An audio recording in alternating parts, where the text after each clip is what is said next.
touchdowns. Did not have a big first half. It was quiet. And he shows up on the first drive right when the Tigers need him, 10-6. You know, he gets that edge. There's no one that can catch him. There needs to be someone right in front of him if they want any hopes of stopping Marquise Davis. He has that. If you're Cleveland Heights, you can use Brunswick's game against them. Still 8 minutes to go, but continue to run the ball, run the clock, and you have an opportunity for a fresh set of downs before making it into the end zone. Davis slipping through a couple tacklers, keeps the legs churning. Nobody could bring him down. Was touched back around the 8-yard line and just kept dragging defenders. And that's why he's the type of running back prospect we've been. Happened to the green wave on the other end. Here an option. This one going to be a pitch to the outside. Got a. From Drew Aller's coming out party in 2020 from Edina against Iggy and Eds to Lamar Sperling's record-breaking 356-yard performance in the 2022 Division State Championship game for Hoban, Vince McKee has seen it all covering high school football. Nothing says passion like playing under those vaunted Friday night lights. Now, for the first time ever, McKee chronicles the biggest names and moments since he started on the beat in 2015 with his newest book, Ohio High School Football Warriors. It is all here, from the recent St. Ed's three-peat for Division I state championships to Massillon winning their first outright state title in 2023. Each of the nearly 150 games that he has covered is recapped in vivid detail with a warrior or warriors selected from each game. From end zone to end zone, McKee has covered every big and small school in his time on the beat. From Westlake to Wadsworth and Avon to Amherst, nothing is missed in Ohio High School Football Warriors. Pick yours up on Amazon today. Advanced Mobile IV. At Advanced Mobile IV, they bring the IV therapy right to you. Whether you're at home, in your office, or staying in a hotel, they offer IV therapy for optimal wellness and convenience. They're ready to serve whenever clients ask things like, where can I find IV vitamin therapy near me? Or how can I get an IV at home? If you just finished a hike or a workout, or maybe just need to replenish some vitamins and fluids, they have nurses happy to help. B.A. Sweetie Candy Company. The world's most famous candy company is right here in our backyard. They are located at 6770 Brook Park Road in Cleveland, and it is a candy lover's paradise. They have every candy from your childhood, so make sure to visit them today. 410 Painting. A great paint job will help double your property's worth and feel. Looks are everything when it comes to a great first impression, and Brent Thielen of 410 Painting understands that. His quality of work can be seen at every level. He's dependable, conscientious, professional, and flexible. Add-ons and changes are answered with a smile, as 410 understands your ever-changing needs. At 410 Painting, it's dedication and quality you can see. Aspen Property Services. If you want your yard to look perfect, leave it up to the pros of Aspen Property Services. Call and ask for details at 720-215-1786. They are the leaders in the landscaping industry and can help with restoration and regular maintenance. Advanced Diagnostics Auto Care and Maintenance. If you want dealership quality at a fraction of the cost, visit Advanced Diagnostics Auto Care and Maintenance at 23779 Lorraine Road in North Olmsted, and you won't be disappointed. You need a repair shop that you can trust. They know the repair process is all about customer service. How they treat their customers is just as important, if not more important, than the quality of the services they provide. They are always willing to discuss your repair needs before, during, and long after your visit. They treat you like family and won't stop until you're completely satisfied and road ready. Run some type of rule out here if they're going to pass it, but there is an overhang on the right. They need to be careful. Roxandich, the keeper, up the middle, keeps the legs churning, and he fought for that football. It was nearly ripped out of his hands by the edge rusher there. That was defensive end number 53, Rodney Harris, who nearly ripped that out of the arms of Roxandich, and Roxandich said, nope, give me that, I'm holding on to this, and reaches that arm towards the plane, broke it, and that's a touchdown and now a lead for the Blue Devils. Woo, I got chills here, Cole. This is a huge crowd here for Brunswick here tonight. In Roxandich gave them something to cheer for. Going in, a lot of people doubted Brunswick. It's an early lead. They have to stay consistent. Anytime this Cleveland Heights team has their talented players, their smart players on the field, they have a chance to win the game. They need to be a little bit more. The adrenaline stops you. They need to get back up to that pace here.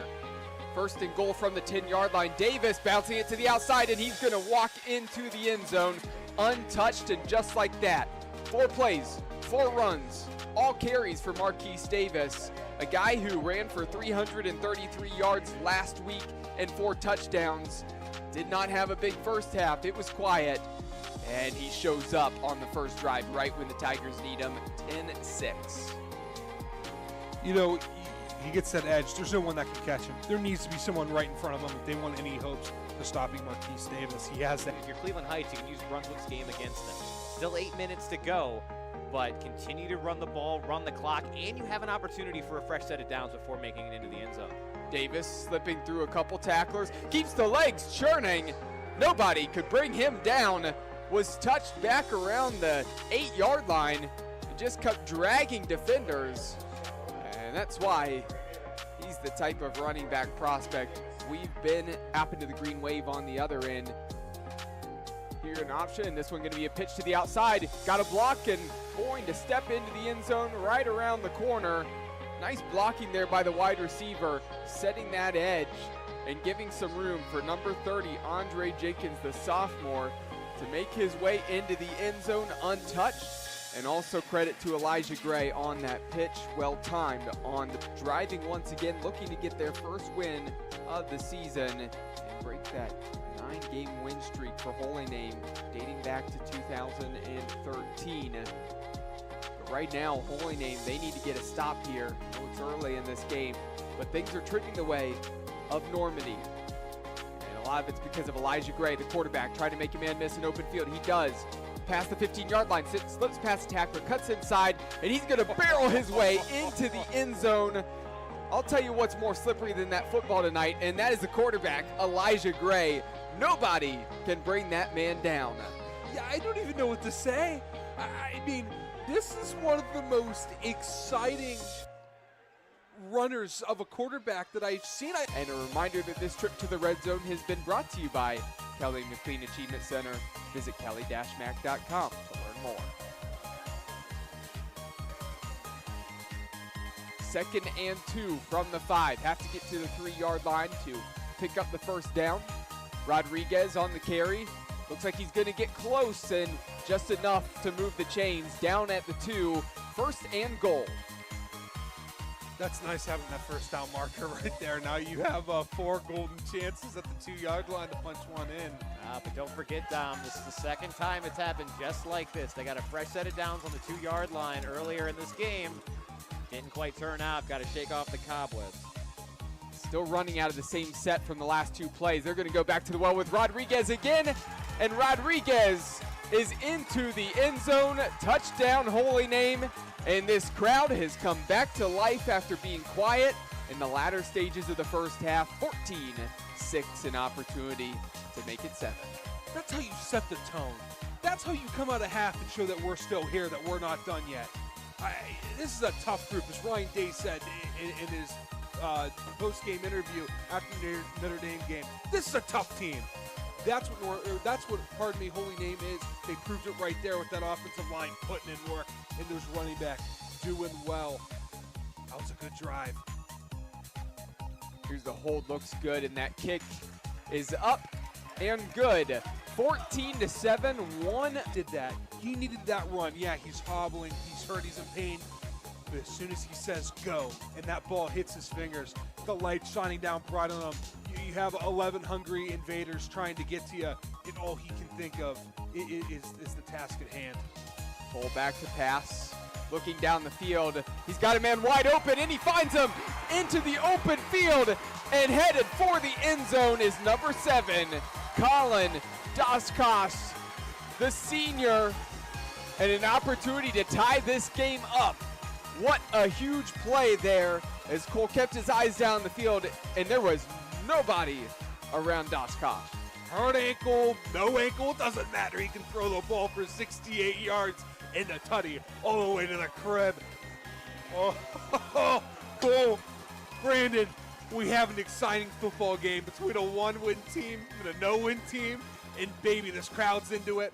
We're in there with the PA announcer screaming there in the PA system. We have an exciting one. I'll tell you what, that's all you want in a football game, a 60-yard touchdown pass, broken coverage. We'll take advantage of it. This hasn't been the season where either of these teams really have picked up many wins, right? And you know what? We're not going to kick it. We're going to see if we can get it. I don't know. It will depend. Live from beautiful Brunswick, Ohio, it's the Cement Mason 404 Union pregame show for the Key On Sports High School Football Game of the Week for Week 2 as the Olmsted Falls Bulldogs travel into Brunswick to take on the Blue Devils. I'm Brandon Soder alongside Dom Clary. We've got Darian Jackson behind the camera for us today. You're going to be hearing him on the broadcast as well. Just to give you guys a little bit of a recap of what we're looking at today. Olmsted Falls coming in 1-0 on the season last week, taking down Solon 16-13 in a nail-biter of a game. Had that covered for you guys as well. Then Brunswick, tough loss against Berea Mid-Park, 34-27. Again, plenty of offense. Defense just couldn't quite hold up there. So all of that being said, Dom, let me throw it over to you. What are you expecting to see out here today? Yeah, I'm expecting to see high-flying offense. You have a quarterback from Brunswick, Sean Barnett. He's fast. He played wide receiver last year. Now he's in the starting quarterback role. Excited to see what he can do. Expect a high-flying offense from them. Hayden Swarm, he's another one to look out for. Cooper Neal, another one to look out for. But a lot of turnover on Olmsted Falls. Look for that defense to be the powerhouse we know them to be and try to hold down Brunswick's offense. I'm interested to see that and kind of the give and take that there's going to be between offense and defense in this matchup. Absolutely. And Olmsted Falls last week, not surprisingly, a real kind of grinded out game against Solon. It wasn't pretty at times, but they were able to get it done. They controlled the ball. Just a trio, or a duo of running backs, rather. Owen Singleton, the junior, and then Brendan Hearns, senior running backs. Expect them to get the ball a ton today. Again, to try to kind of control that pace. And you mentioned the high-flying offense for Brunswick. They have a trio of senior pass catchers. Aiden Kompaniski had a 46-yard touchdown last week. Hayden Swarm, as you mentioned, and then Cooper Neal out of that slot back kind of a role. Going to be exciting, right? Mm-hmm. So it's interesting because, again, you could not get more opposite styles of offense coming into a game. Brunswick definitely struggled more last year than Olmsted Falls, so you might think coming into this game that Olmsted Falls is going to have the advantage. But, I mean, when we have two teams that are this different, I'm excited to see what happens.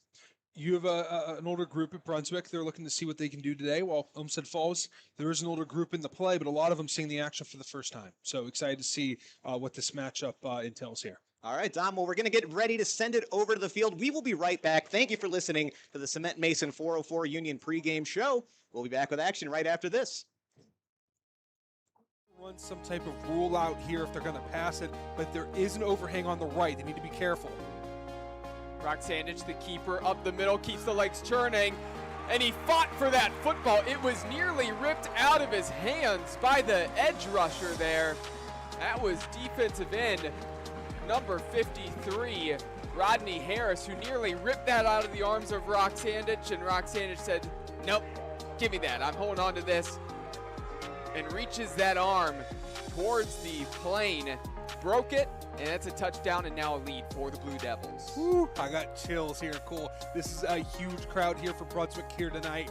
And Brock Sandich gave them something to cheer for. Going in, a lot of people doubted Brunswick. It's an early lead. They have to stay consistent. Anytime this Cleveland Heights team has their talented players, their smart players on the field, they have a chance. And we are back for the first quarter of action. Brunswick getting ready to kick off to Olmsted Falls. Olmsted Falls, all white uniforms moving left to right as the kick is up. And that is going to go out of the back of the end zone. Big crowd here today. Sorry, Brandon. Big crowd here today. This is an exciting matchup, right? I didn't mean to interrupt you there, but this is an exciting matchup. Olmsted Falls, last year they started off slow at the beginning of the year, and they kind of fired things up, especially into the playoffs. Brunswick, they're kind of stagnant on offense most of the year last year, but their defense was a strong suit. They lost a few key linebackers. Brandon, this is a very exciting first drive, even more exciting than what we saw last week. Absolutely, as Olmsted Falls makes it out on offense, led by senior quarterback Jimmy Rossell. Lined up one receiver, far out to the right, bunches to the left. Man in motion, it's going to be a handoff right up the middle. Actually, no, quarterback keeper as he keeps it around to the outside, gets close to the first down marker on the design quarterback run, and it looks like that's enough for a first down. One thing I have in my notes about Russell is he is so good when reading the defense. He knows exactly when to keep it, exactly know when to give, exactly know when to pitch. He is the perfect guy to run a triple option in 2024. I was going to say, Olmsted Falls has a nice history of quarterbacks just like that. You've got to be smart to play in their system, know how to make the right decision, and not always go out and play hero ball. So setting up now 1st and 10 from their own 30-yard line. It looks like we're going to have a stoppage in play as the officials make their way on the field. Official timeout. Looks like there's going to be a substitution for Olmsted Falls as Logan Connolly makes his way off the field. Coming in now, number 33, Charlie Krupka. Man in motion once again, and it's going to be another quarterback keeper for Russell. This time bounces up to the far side of the field. He's got a little bit of space and rumbles up for the first down and a couple of more. 2 good runs to start the game here for Olmsted Falls. See, that looks like it's supposed to be a pitch there, but it looks like he has that fullback option, and he just goes with it. It looks like that man in motion, that wing back, instead of looking for the pitch, he was looking to block immediately. Now going to be 1st and 10 from the 44-yard line. Same formation as we got the single back formation for Olmsted Falls. This time it's going to be the fullback with the carry as he rumbles forward just short of the first down marker. Give him 9 on the carry. I mean, Ovals, they're known for their rough and tumble fullbacks, aren't they? I mean, this is a team that they always have a fullback, runs like a running back, but built like a brick house. And that's exactly what they have here once again. Olmsted Falls huddles up, once again coached by Tom DeLuca with his triple option offense. 2nd and 1, they're going to call it. Just now into Brunswick territory. Man in motion once again. Russell snaps, gives it to the fullback, and this time he's going to be dragged down for a short game, but that is enough for another first down for the Bulldogs. That's Singleton there. We saw him last year make some impact plays on offense. I believe he also plays linebacker. He is a key player for them, Brandon. I mean, he is huge. He's physical. I'll give him that, man. Anytime you're playing fullback and getting that many carries, again, a staple of the Olmsted Falls offense. And just like we thought, they're coming out and they are grinding so far. 3 first downs already. Still 10 minutes to go in the first quarter. 1st and 10 from the Brunswick 43-yard line. Ball is snapped. It's going to be a handoff to the fullback. Oh, no, quarterback keeper fooled me even there. Russell bounces to the outside, and he is going to have another first down. This Bulldogs offense just keeps on churning. It looks like, actually, no, they're going to stop him just short, but it'll be a 2nd and short now for Olmsted Falls. That was Noah Connolly there, or Logan Connolly, pardon me. That was the pitch there. It was last second. It almost looked like it came out of the fullback, the way that pitch looked. Oh, man, it's been a minute since I've been in the booth, if you haven't been able to tell, and picked a heck of an assignment for my first game here. Triple option for Olmsted Falls is a fun one to call, so please bear with me, folks. 2nd and 1 now. Time continues to click down. 9 minutes left now in the first quarter. This time it's going to be another quarterback keeper for Russell. He's got the first down, pushes his way up the middle, down at right about the 25-yard line of Brunswick. Another first down for the Bulldogs. I feel like we're going to be saying that a lot today, Dom. Oh, absolutely. So again, continue to push the ball. So far, Brunswick hasn't really had an answer to slow down the Bulldogs, and that's going to be critical today. Again, with a high-flying offense like Brunswick, you kind of got to get the ball and get moving. They had a lot of chances last week, which I think is why they were able to get into a groove. But against a clock control game like Olmsted Falls, you got to find a way to get the ball back. Now 1st and 10 from the 26. They're going to call it this time a pitch to the outside, but there is laundry all over the field. This one's going to come back. Yeah, there was some movement there by the H-back there on the left. Can't see what number that was. I believe that may have been number 2. He moved a little bit too early. That's almost like an outside zone reach play type of thing, where you have that pitch, and it's almost the same thing of an outside zone with your steps if you're a lineman or if you are an H-back. Just trying to get outside, move your feet, get your hand on the outside half of the numbers, and get going. Wasn't able to do it there, just jumped a little bit too early. And Rosso coming back in from the sideline, 8 minutes, 20 seconds now, and counting. 1st and 15. They're going to call it for Olmsted Falls, again in Brunswick territory. Team is set. Man in motion. Rosso has it. It's going to be a handoff to number 2. He makes his way up the field, makes a couple of man miss. He's going to get all the way down to the 10-yard line. Logan Connolly with a huge run. That's going to put us in the red zone for the first time today. Just a reminder, folks, this red zone trip is brought to you by Kelly McLean Achievement Center, private tutoring, ACT prep, college consultation, and athletic recruiting. He was out in space, and boy, they could not track him down. There are some players, and it sounds easy, like, oh, everyone can run out easy in space, right? It's an easy thing, but really in football, you have some guys that are actually slower when they're outside like that. He's not one of them. He can move. You put him outside of the numbers on a play like that, if he can get out there, all he has is a blocker and one defender to dodge. Oh, he can make a big play like he just did there for 22 yards. 1st and goal from the 9 now. Olmsted Falls is ready. Going to be a handoff to the fullback. This time, the Blue Devils ready for it as he's stuffed right at the line of scrimmage. Good stop there by Brunswick. Not a single pass yet. Usually around the 20, 30-yard line on a 2nd down. They like to put that play action there. That's usually when they like to do a play like that.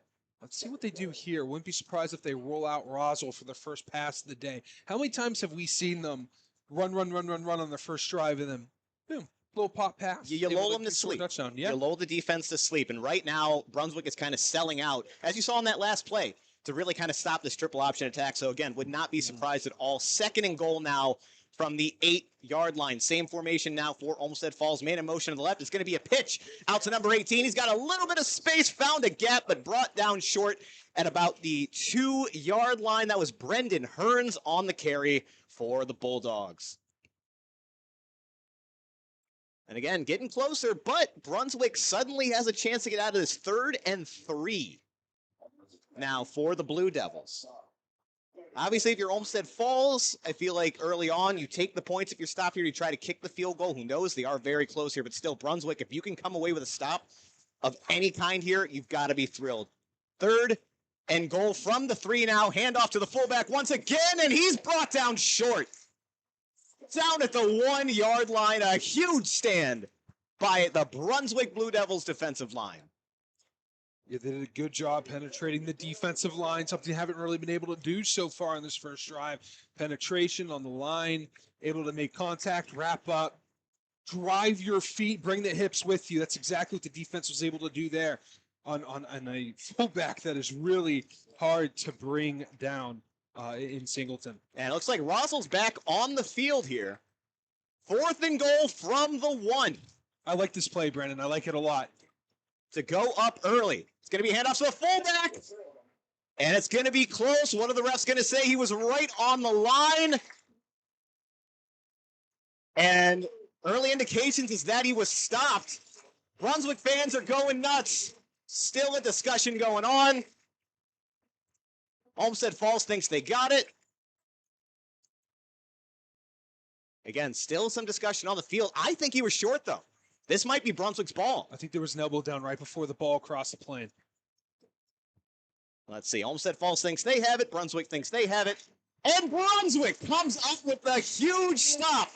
First drive of the game. Olmsted Falls had everything going for them. That Blue Devils defense steps up when it matters. Turnover on downs for Brunswick. You know what? They ran the same play, 3 times in a row? Mm-hmm. You got to mix it up. I know it's hard when you're that close. You have an offensive line you trust. They've had for a long time an offensive line that's dominant. But you know what? I still don't mind that play call. I mean, they're at the half-yard line, Brandon. I mean, they can still get points here in the play here. So Brunswick shouldn't get too happy yet. They still have the entire length of the field to go. It's going to be 1st and 10 from their own 1-yard line as Sean Barnett leads the Blue Devils out. It's going to be a pass on 1st down, and he gets it out to the 10. That's a 1st down. out of dangerous territory. Catch by number 14, Aiden Konopinski. So good first play. You needed that, right? A lot of teams, when you're on the 1 yard line, I feel like you get conservative. You try to run the ball just to get out of danger. Good move there, though, by Brunswick. I like they went empty there. They made it simple for the offensive line. You don't have help. There's not going to be pressure coming because everyone's spread out. Now it's going to be a handoff for Brunswick. Running back's going to be stopped short for a gain of about 4 yards there. Credit on the carry to number 2, Cooper Neal. And you can already see for those watching the differences between these offenses. Brunswick has the field completely spread out. 3 receivers out to the far side of the field, 1 to the near side. Actually, 4 out to the right as Sean Barnett is ready for the snap. Going to be a quick wide receiver screen. Makes a man miss. He's got the first down just past the markers. Hayden Swarm with a nice move there to pick up the first down for Brunswick. 4 wide receivers, top of your screen, spreading it out. You're having linebackers covering wide receivers, something they don't want to do. And here we go. In Barnett, the old quarterback now in the bottom of your screen. This is a Wildcat formation right here. 1st and 10 from the 27 out of the Wildcat. As Dom said, it's going to be a design quarterback run right up the middle, slips through a couple of defenders. Gain of about 7 yards there, trying to get a view on the number, but excellent run by Brunswick, doing a good job mixing it up. Looks like once again, number 2, Cooper Neal on that rush. Losing my voice already. We got a long game ahead of us. Or maybe not. There's already only 4 minutes left, the way Olmsted Falls came out and drained the clock, but we'll have to see. 2nd and 3 now from the 34-yard line. Barnett calls for the snap. He's got 4 receivers on the far side. He's going to look to throw deep down the far side of the field and just overthrows his receiver. Was looking for number 17, Ryder Kern. He had him open, just put a little bit too much on that pass.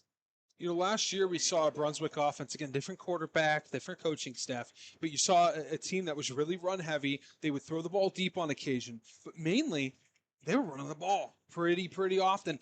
Quarterback or running back or jets, they ran a lot of jet sweeps. But here they're spreading it out. They're saying, hey, we got a lot of weapons and we want to show them. 3rd and 3 for Brunswick. It's a big down. Dumps it off to his halfback. He's going to have a chance at the markers. Makes his first man miss. Drags his defender up. Good gain there for Brunswick. It'll be another fresh set of downs as the Blue Devils continue to move. You have a quarterback that can throw. You have guys that can move out space. That this defense, I mean, they only have 3 down linemen. The box is thin. You have a lot of space to work with. I like what this team's doing. This offensive line doing a heck of a job right now, too, protecting. 1st and 10 from their own 41-yard line. Barnett back by himself once again. That's Neal right there. Or Neal, rather. Oh, yeah, Wildcat once again, and he's going to keep it. Moves his way up the field for a gain of about 5 yards. So it looks like that Wildcat formation, we're going to be seeing quite a bit out here today. And so far, both times they've used it, Neal's been able to take advantage. I like this. It's a little gimmicky, you know, having this go in and out all the time, but I'm a fan of it. I mean, you have a quarterback in Barnett that you really have to pay attention to when he goes out wide. I mean, he was their 2nd leading pass catcher last year. You got to pay attention to him. You call it gimmicky, I call it effective. 2nd and 6 from their own 45. This time there is a back in the backfield, and it will be a handoff. Number 23 takes it now up the near side of the field, gets out to the 50, just into Olmsted Falls territory. Going to be setting up a 3rd and short. And once again, carry by number 23, Nichols. Nichols played last year, too. He's familiar with the Friday Night Lights. Glad to see them using him and taking Neal out on occasion, mixing it up in the backfield with Barnett. 3rd and 3, Barnett by himself once again in the shotgun. He's going to look to throw up the near side of the field. He's got his receiver brought out of bounds just about the 45-yard line. Credit number 14 on the catch, Aiden Competent. I want to get that name right. Konopinski. We're going to be hearing that quite a bit tonight, folks. Another good first down, though, for the Blue Devils as they continue to march here. And so far, this passing game, best we've seen it out of Brunswick in a long time. And it's simple, by the way, simple routes, simple patterns, simple combinations. I mean, that's a simple curl route. There's nothing too fancy with that, but they're executing it well. Going to be a handoff once again on 1st down. Back makes his way up the near side of the field, tumbles forward. A gain of about 6 or 7 yards. Effective run on 1st down for Brunswick. And once again, number 23, Eli Nichols. Correct me if I'm wrong, Nichols seems to be running more of a power set. Seems like a little bit of a bigger guy. At least that's how they're using him. He's physical. Yeah, they did a little counter there. That was that seemed to be like a read option. Looked like Barnett held on to it a little bit longer. Not sure. It's kind of hard to tell these days if he was truly reading that end there, especially when there's only 3 down linemen. But give or take, I mean, they ran the counter concept close to a power type of run. 2nd and 4 now from the 38-yard line. Oh, and it was a quick little outlet pass. Number 5, Colin Kavulik, just couldn't hang on to it there. That all said, first mistake we've really seen from the Brunswick offense so far, so you can't really fault them too much there. But again, kind of halts the little bit of momentum they had going. Now going to be 3rd down and short for the Blue Devils. The team's taking their time, deciding what to do. One of the few times the clock has actually stopped here in the first quarter. Folks, only 1:37 seconds to go in quarter number 1. We are flying by here so far. But here we go. There's a back on the right hip of Barnett. As he's ready for it, whistle is blown right as the ball is snapped. Looks like there was a timeout for Brunswick. So just an instant reaction, guys. You know, as we finally get a little bit of a break in the action. So far, both teams have kind of done what they planned on doing. It's just that Olmsted Falls came a little bit short of punching their ticket. They did drain a lot of time off the clock, but it didn't seem to matter. Brunswick came out firing on all cylinders. So far, so good. What are we seeing so far, Darian? Right now, I'm seeing that Brunswick is taking advantage of every possession that they've had so far. So far, they've been converting. As we can tell, they're already past the 50-yard line. There's 1.5 minutes to go. And honestly, the way that they're going right now, I think they have an opportunity to score here before the quarter ends. Absolutely. I mean, before the quarter, even if they take us into the second quarter, you've got to be happy if you're a Brunswick fan right now.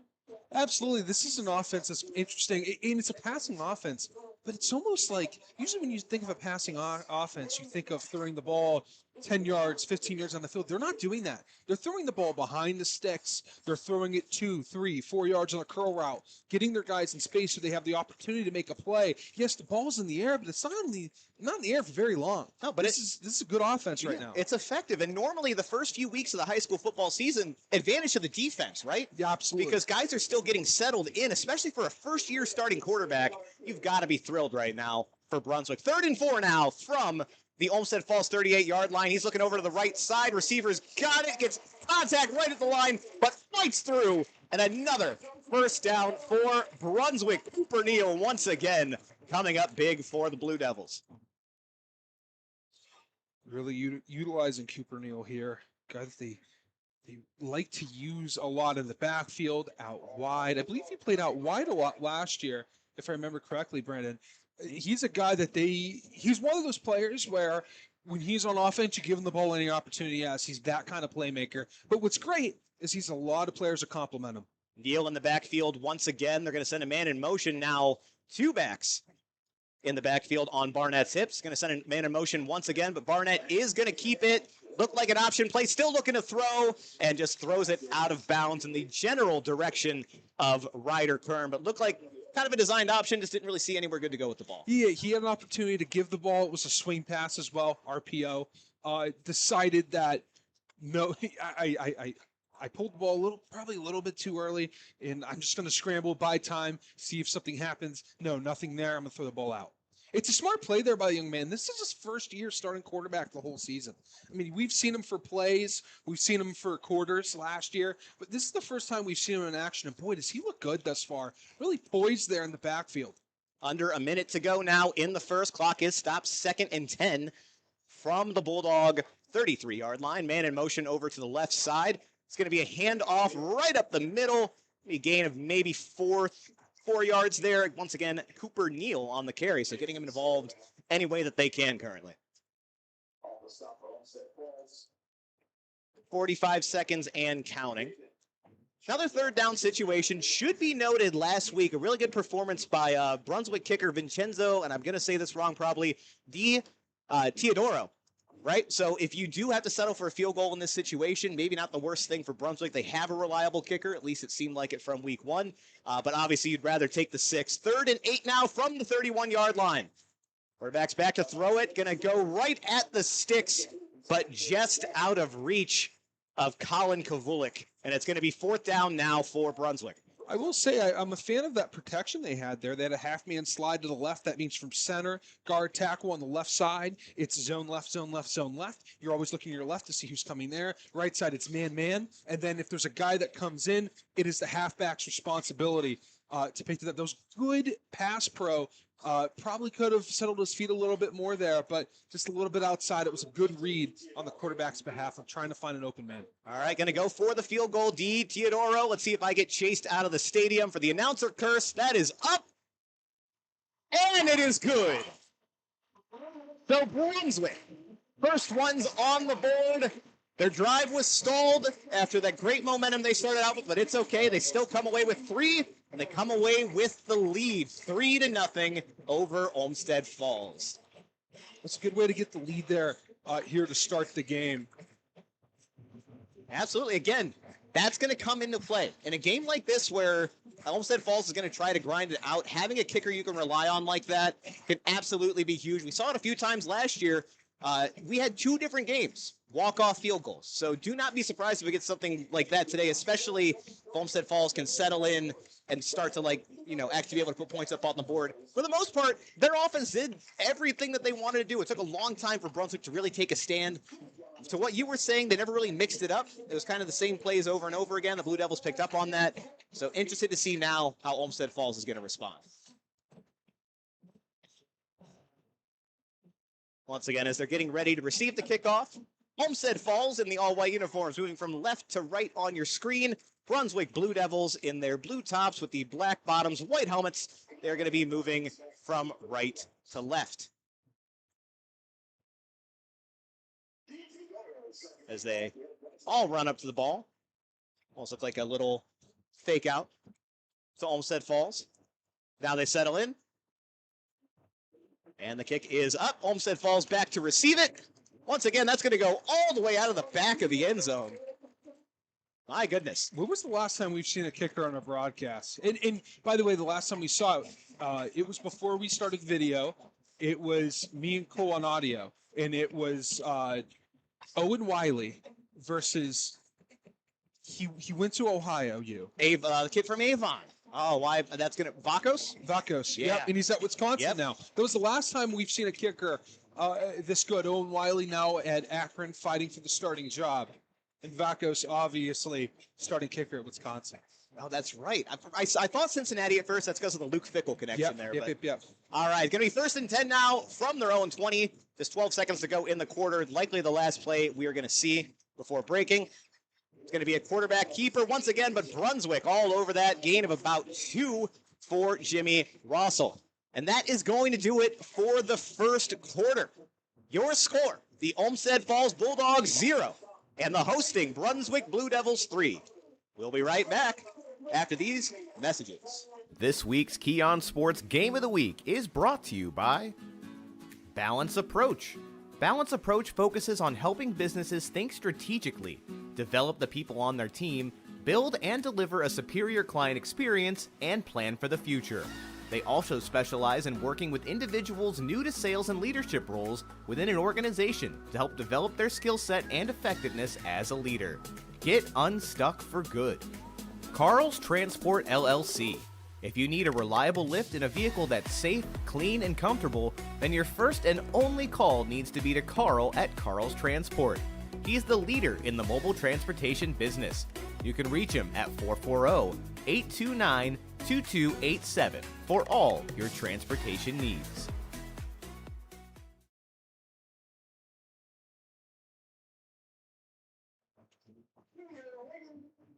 And welcome back in, folks. We're now in the second quarter of the Key On Sports Game of the Week for Week 2. You see the Olmsted Falls Bulldogs traveling in here to Brunswick, taking on the Blue Devils. It's going to be 2nd and 6 for the Bulldogs. Set up once again with their triple option. Going to be a fullback handoff this time. He rumbles himself forward for a good 10-yard gain there. That's a first down and much more for Olmsted Falls. Looks like number 26 on the carry, Owen Singleton.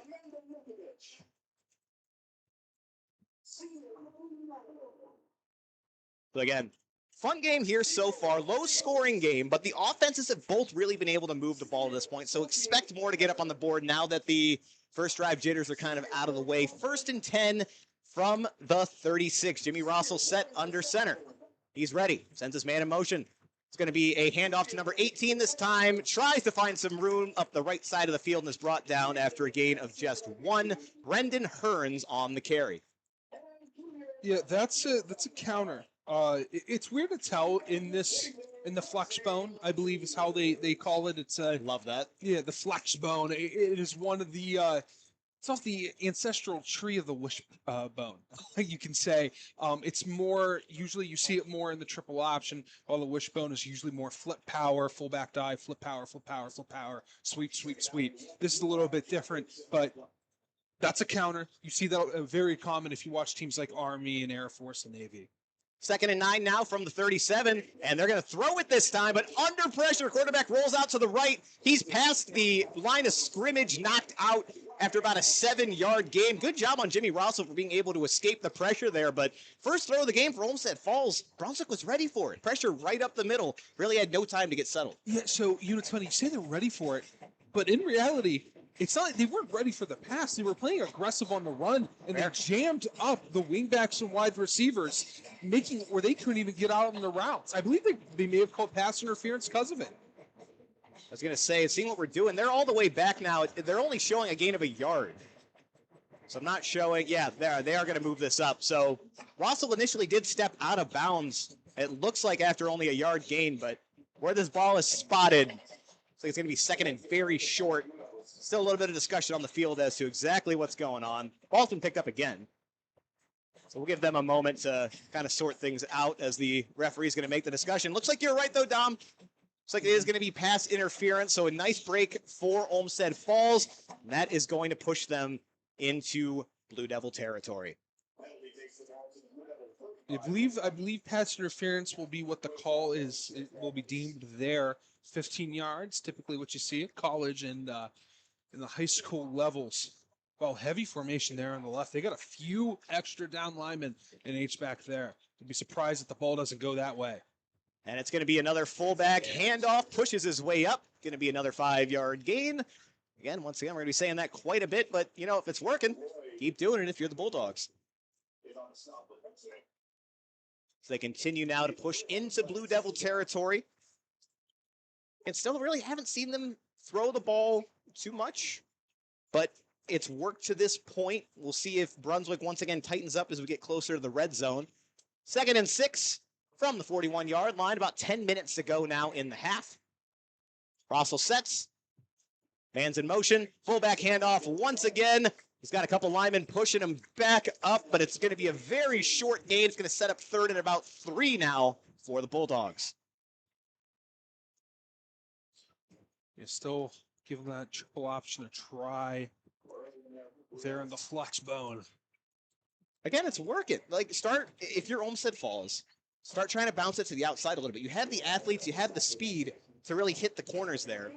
You start mixing it up, throw Brunswick off their game a little bit. It's exactly what was happening last drive. The more you run it up the middle, the more Brunswick's keying in on it. So throw something different at him. We'll see what happens here. 3rd and 4.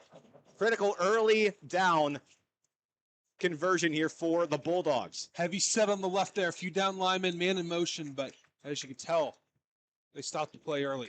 Yeah, it looks like there is a flag down on the field. It's going to be a false start on the Bulldogs, so that hurts. 3rd and short, now going to back them way up here. It'll be 3rd and very long if they're going to want to convert. Looks like 3rd and 9 they're going to call this now, which they've definitely gotten plenty of 10-yard plus runs here, but that's a world of difference going all the way back, essentially to where they started this set of downs. 3rd and 9 now from the Blue Devil 44. Same formation once again. One receiver out far to the left side. Man in motion to the left as well. It's going to be handoff to the fullback, but he's going to get brought down well short of the first down. Still has about 4 yards, 5 yards to go. So interested to see what Olmsted Falls is going to do here now on 4th down. As of right now, most of the offense still out there. Jimmy Rossell going to get the call from the sideline. He's coming back into the game. Yeah, you're no man's land here unless you have a a Vasco's or an Owen Wiley kicking on your team. Usually not able to kick this field goal, 50-yard field goal. And here we go, 4th and 5. And we're going to get a stoppage here. Looks like there was a timeout called. Let's see which team actually called it. Looks like it was Olmsted Falls. Yeah, trying to make sure that they know exactly what they're doing. Try to draw them off sides. And, hey, we don't really like this play. Let's see if we can draw up something just a little bit better. Yeah, and I think Brunswick, at least a couple of the defensive backs, they were upset there that they called the timeout. They were ready for it. They're ready to get after it. These guys are hungry. I don't know if they saw something they liked or if they're just that amped right now to be playing with a lead, but either way, again, good game here so far, 3-point game, but this is huge, huge play for Olmsted Falls. I think Olmsted Falls only needs the 5 yards. They've been running the ball the whole entire game, so I bet you they're cooking up a play right now for them to convert on this 5 yards. I'd believe it. I wouldn't be surprised if they keep it on the ground here again. Again, maybe just try to bounce it to the outside, even. Just throw a little bit of something different at Brunswick. You've gotten the yardage. You've gotten 5 yards several times easily on that little fullback kind of handoff that they've been doing, but I don't think that's going to work against this Brunswick defense now, knowing that the Bulldogs need to convert. So Rossell and the Bulldogs back out. This time, it's like in shotgun formation. This is the Oh, no, they are punting. Yep. That would explain it. And they're missing guys. They were not prepared for this. Whoever's in the punt team, they were not in the queue ready to go. Only 10 men on the field right now. They're trying to figure out what's going on. As if he's not doing enough, Logan Connolly back for the punt currently. This man does a little bit of everything. Again, still some confusion, and there comes their last guy. Dominic Winger makes his way out onto the field, and they are ready to punt it away. They opted not to go for it on 4th and 5. He's got it. Ball is up. Going towards the back corner of the end zone. Takes a nice friendly roll, but that's going to go out of the back of the end zone.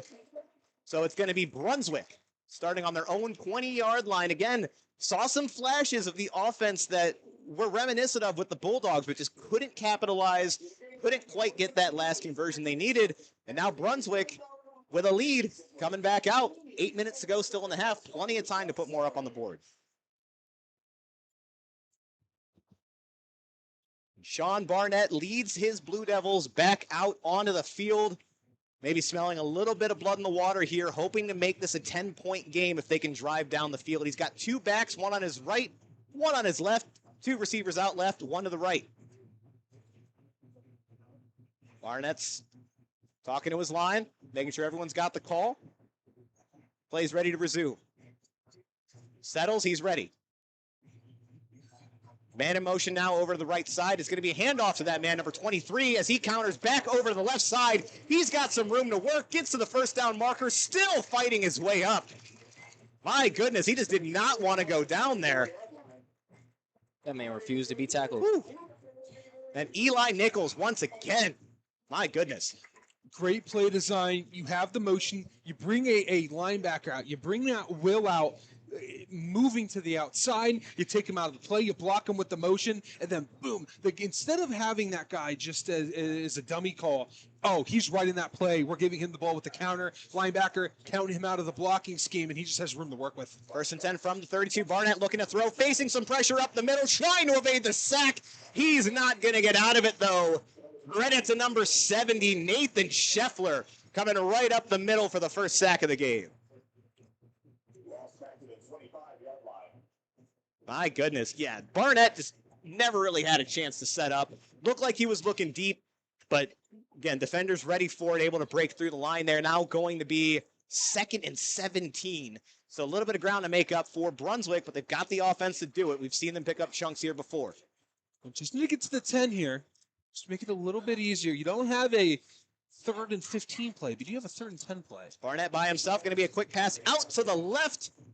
Near the original line of scrimmage, down goes Cooper Neal. That's going to set up a much more manageable 3rd and about 11. Still definitely not ideal if you're Brunswick, but you get picked up a little bit of yardage there. You don't want to be facing a 3rd and 17 for sure. Again, like you said, you've got plenty of plays to pick up 10 yards, maybe that extra 1 to get over the line. Not nearly as many to get 17. It's just a lot easier. You have your Thursday practices where you go over 3rd and 11, 3rd and 10, 3rd and 9, all the same kind of play call. Barnett's ready for it, looking down the right side of the field, has a man open right at the sticks, but he catches it and drops the ball. As of right now, looks like they are calling it a fumble. Olmsted Falls thinks they have it. I don't know if he held that ball long enough to be considered a catch, but looks like either way, Brunswick will keep possession. But that was a really hard hit there. It looked like Hayden Swarm was the one that came down with that ball and kind of got folded. Good to see him pop right back up. Obviously, lost grip of the ball. I would have as well. So completely understandable. But still a little bit of discussion as to what the setup is. Coach is once again talking. Looks like the Olmsted Falls defense is starting to pick up. A little bit. So it looks like it should be 4th down. Sign's still saying 3rd down for now. And the marker hasn't moved yet. It's still all the way back No. from the original spot. They're showing 4th and 4. And Brunswick's still out there right now, but we are going to get an official timeout as they continue to try to sort out exactly what happened there. Again, a little bit of confusion because either way it looks like it's Brunswick's ball, but you have to decide if, you know, the receiver caught it, fell, fumbled, and then it was recovered, or if they're just calling that an incomplete pass. Based on where they're at right now, I guess they're saying incomplete because that marker hasn't moved at all. No, I think he wants to make sure. He probably was ordered not to move. That's where they were lining up, though. Too. Oh, here he goes. So now they are moving the sticks, or not moving the sticks, rather, but moving the marker. It's going to be 4th down and about 5 now. So they're going to call it a catch and a fumble recovered by Brunswick. So that actually does help the Blue Devils in this scenario. Because now, rather than 11 yards, you've only got 4 to go, and that offense is going to stay out. So here we go, 4th and 4 from their own 38-yard line. Barnett with a back on his right hip, 2 receivers left, 2 to the right. Man now coming in motion. 3 receivers now over to the right side. Barnett taking his time, now going to back off and go into a punt formation. Looking over to the sidelines for some guidance. And looks like we're going to have a timeout this time for Brunswick. Oh, delay a game. Okay, so they were trying to kind of throw him off there. Yeah. I understand what they were doing. I don't know if Sean Barnett punts typically. It wouldn't surprise me. He's a natural athlete. But either way, take the penalty. Go ahead, punt it away, live to play another day. Yeah, let your defense do what they can do best.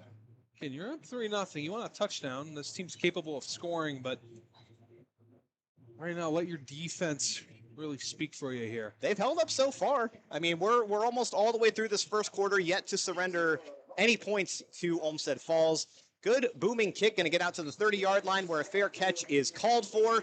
So that is where the Bulldogs will come out for their 3rd offensive possession of the game. We do have 6:16 left here in the second quarter. I would be surprised if Brunswick gets the ball left with 30 seconds left. Even if O Falls doesn't even score. Oh, 100%. I mean, with this much time left on the clock, honestly, it's probably just enough time for Falls to run the exact offense that they want. Any less, you might have to start hurrying up a little bit towards the end, but 6 minutes, I think, is just enough time if you can continue to pick up chunk gains like they were earlier in this game to get down there to score, and then best case scenario, leave the Blue Devils with only a few seconds left on the clock. 1st and 10, though, from their own 30. Jimmy Russell sets man in motion once again. He's going to pitch it out to that man, and he's going to be brought down in the backfield. Huge play for Brunswick by number 23, Eli Nichols. Once again, I feel like we've been calling his name on both sides of the ball today. Huge tackle for a loss. That's going to set up 2nd and long for Olmsted Falls. I don't know if anybody understands, but the crowd just went crazy on that tackle, and we have a full house tonight. Oh, absolutely. Again, this early in the season, you know, the energy's always there. They know it. They felt it last week. This is going to be a good Brunswick team. Olmsted Falls also very well represented, if you guys can see on the other side of the field. They always are. Again, full stands over there as well. 2nd and 27. It's going to be a quarterback pitch out to the right side. Back's got some room. He's making his way up the left side. He's just going to get dragged down as he makes it to the 35-yard line of Brunswick. Trying to get a number on that back there, but huge chunk gain from Olmsted Falls. Now you got to feel a lot better trying to get your offense set and run it the way you want. That looks like Charlie Krupka with the carry. Bigger back, big carry. About 32 yards on that carry for number 33. Bigger back, but he had wheels. He had one guy kind of draped on him at the end, but he almost broke that and went to the house. 1st and 10 from the 35-yard line. Going to be a fullback keeper, or fullback run, rather. Not a direct snap. Going to be a 5-yard game for Olmsted Falls. Going to set up 2nd and manageable. Less than 5 minutes to go now here in the 2nd quarter. Folks, make sure you stick around for our Cement Mason Local 404 Union halftime show as Dom Clary takes you around Northeast Ohio high school football and gets you updates from all the big games in the area. 2nd and 5 now from the 30 of the Blue Devils. Going to be a fullback keeper or fullback run once again. And again, I keep using the word, pushes his way, rumbles his way. That's exactly what it looks like every time they're running the ball up the middle here. Just smash mouth football from Olmsted Falls. Going to move the chains once again. Again, plenty of time here still on the clock. I'm not going to be surprised if we don't see him throw the ball again this half. No need to.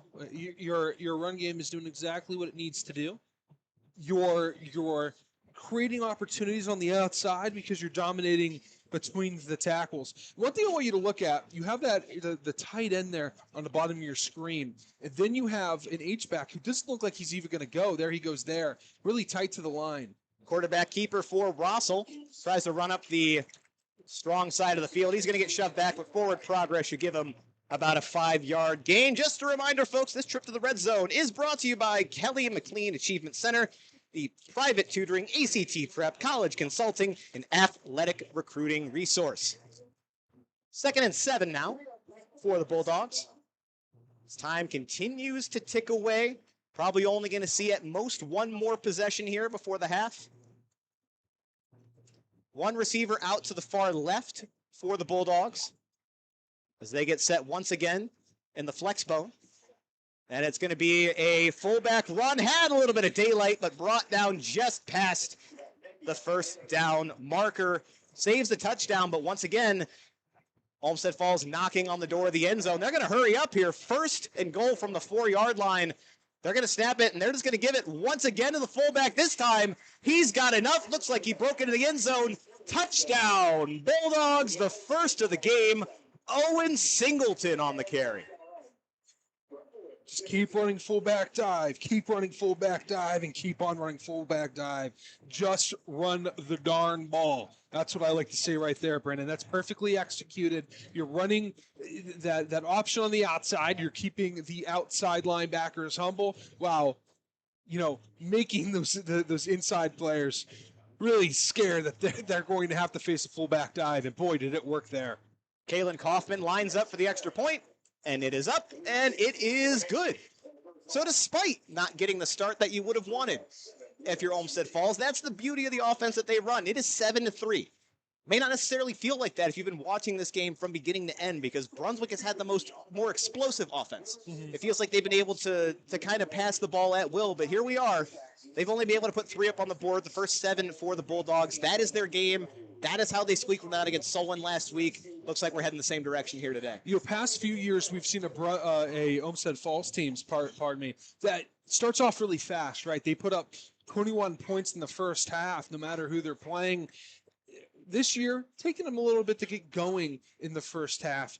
Here with 3:16 left, they're able to score, get on the board officially here after being just a half-yard short in their first possession. But right now, Brunswick has an opportunity to really use the next 3:16 and take this lead and get a 3-point lead back. So plenty of time still for Brunswick. Hayden Swarm and Cooper Neal back deep to return this one. And the ball is up. And another booming kick. That one is also going to go out of the back of the end zone. My goodness, we got 2 really good kickers here so far today. I feel like they don't get enough love. No, they do not. There's some football people out there, not me, that they'll say that kickers aren't football players. I'm not going to argue that. I played with some in college. I played with Dean Saris, who ended up playing D1 in the senior year at Pine Bluff, Arkansas Pine Bluff. I've played with Jacob and Sam Scarton in high school, where they played at Pitt and Oregon State, respectively. So I've played with some good kickers. They are definitely football players. I've seen the way that those guys train, man. They train just like anybody else. Oh, yeah. And I get where that comes from. Like my high school, we just kind of borrowed guys from other teams and let them show up when they needed to. But we got a couple of legit football players out here today. 1st and 10 from the 20. Once again, spreading out their offense is Brunswick. Quarterback has it, looks for a quick pass up the middle, going to be out of reach for Colin Kavulik. 2nd down and 10 now for Brunswick. The only complaint I have about Barnett right now, really, really happy feet in the pocket. You can tell where he's going to throw because he's hopping every time. I mean, it's really showing where he's going to go. If you have a safety that's a 2, 3, 4-star recruit, he's going to read that every day of the week. You got to be careful here because this is a smart Bulldogs defense. You can't lead to where you're going to throw like that because the clock is running on an incomplete pass for some reason. That is odd. 2nd and 10, though. This time going to be a handoff up the left side of the field. And the back's breaking free, gets the 1st down, and much more. Dragging a couple guys with him is Cooper Neal. Huge run there for the Blue Devils. That's going to give him a new set of downs. With this game being over in 2.5 minutes to end the half, Brunswick has opportunity to score. All game, we've seen them get the ball down the field, and it doesn't take no time for them. Absolutely. Again, that's what I was saying. You needed a full almost 6 minutes. I mean, they only took 3, but Olmsted Falls needs time to kind of get set. This is an explosive offense for the Blue Devils. Can go off at any point. Now, 1st and 10 from their own 35. Quarterback has it again, looks deep down the left side of the field. Receiver tried to jump up and grab it, but again, out of his reach. Aiden Konopinski there attempting the grab, but again, sailed just a little bit there from Sean Barnett. Getting a little excited in the pocket. Got to relax. Throwing the ball just a little bit too high. You don't have to be pinpoint accurate with your passes now. Again, you'd like to, but see, got to hit your target. What's worrying me a little bit, I feel like they're taking some more deep shots, or deeper than they've been going. You got enough time to run your offense if you're Brunswick. Now going to be 2nd and 10. This time a pass out to the left, a little outlet to the running back, Cooper Neal. He maybe gets back to the original line of scrimmage, but not much more than that. Now going to be 3rd and long. 2 minutes to go here in the first half. And again, no 2-minute warning in high school, so that's going to continue to run. If you're Brunswick now, you take a risk and try for a deeper shot here, or you try to just run this clock down and bet on the fact that, Olmsted Falls is going to struggle with only a minute left to really get their offense working. Hit a route, a little bit underneath the linebackers, let a player make a play in space. 3rd and 10. Barnett's back. Throws down the left side, and it looked like some miscommunication there. Not sure if the receiver ran the wrong route or if it was just an underthrow, but again, looked like Barnett was expecting him to kind of come back.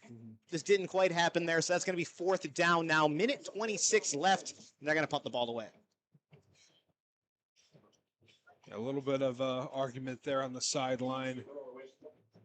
A little upset. Don't blame them. They had an opportunity to get the 1st down, wasn't able to get it. Again, it happens. It's still early in the season. You're going to see miscues like that. For the most part, both teams have done a pretty good job of keeping it a clean game at this point. 4th and 10.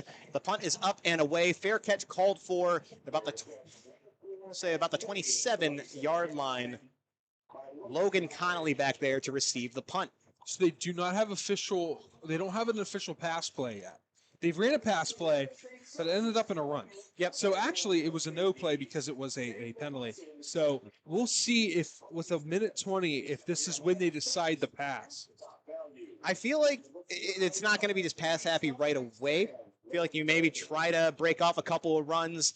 You got the athletes to get some, like a nice breakaway run here if possible. But yeah, I think you're going to have to throw the ball at some point if you are Olmsted Falls. 1st and 10 from the 28, just a minute 20 to go in the first half. Man in motion, going to be a handoff to the fullback up the left side for a gain of about 3 yards. Clock continues to run. Folks, once again, make sure you stick around for the halftime show as our very own Dom Clary goes around Northeast Ohio high school football. That again brought to you by the Cement Mason Local 404 Union. 2nd and 7 now. It's going to be a quarterback pitch out to the right side. and had a little bit of room up the sideline, gets the first down, but knocked out of bounds shortly after that. Logan Connolly, the back on that play. I think this is where Olmsted Falls is going to have to make a pay for the pass. 56 seconds. Again, maybe keep trying to bounce it to the outside. Maybe if you can get it past midfield, I think you're a little bit more comfortable throwing the ball. You definitely, if you're not throwing the ball at all game, you don't want to start back in your own territory. So let's see what they decide to do here. 1st and 10 now from their own 44. Olmsted Falls trying to drive before the half. It's going to be a fullback handoff once again. Brought down after a gain of 2.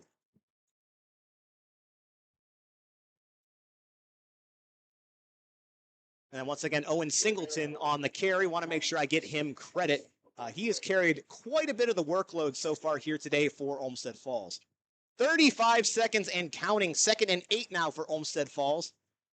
Same formation. This time, quarterback is going to roll out to the right. It's a quick pass to number 18, who's got some room on the sideline, shoved out of bounds at about the 35-yard line.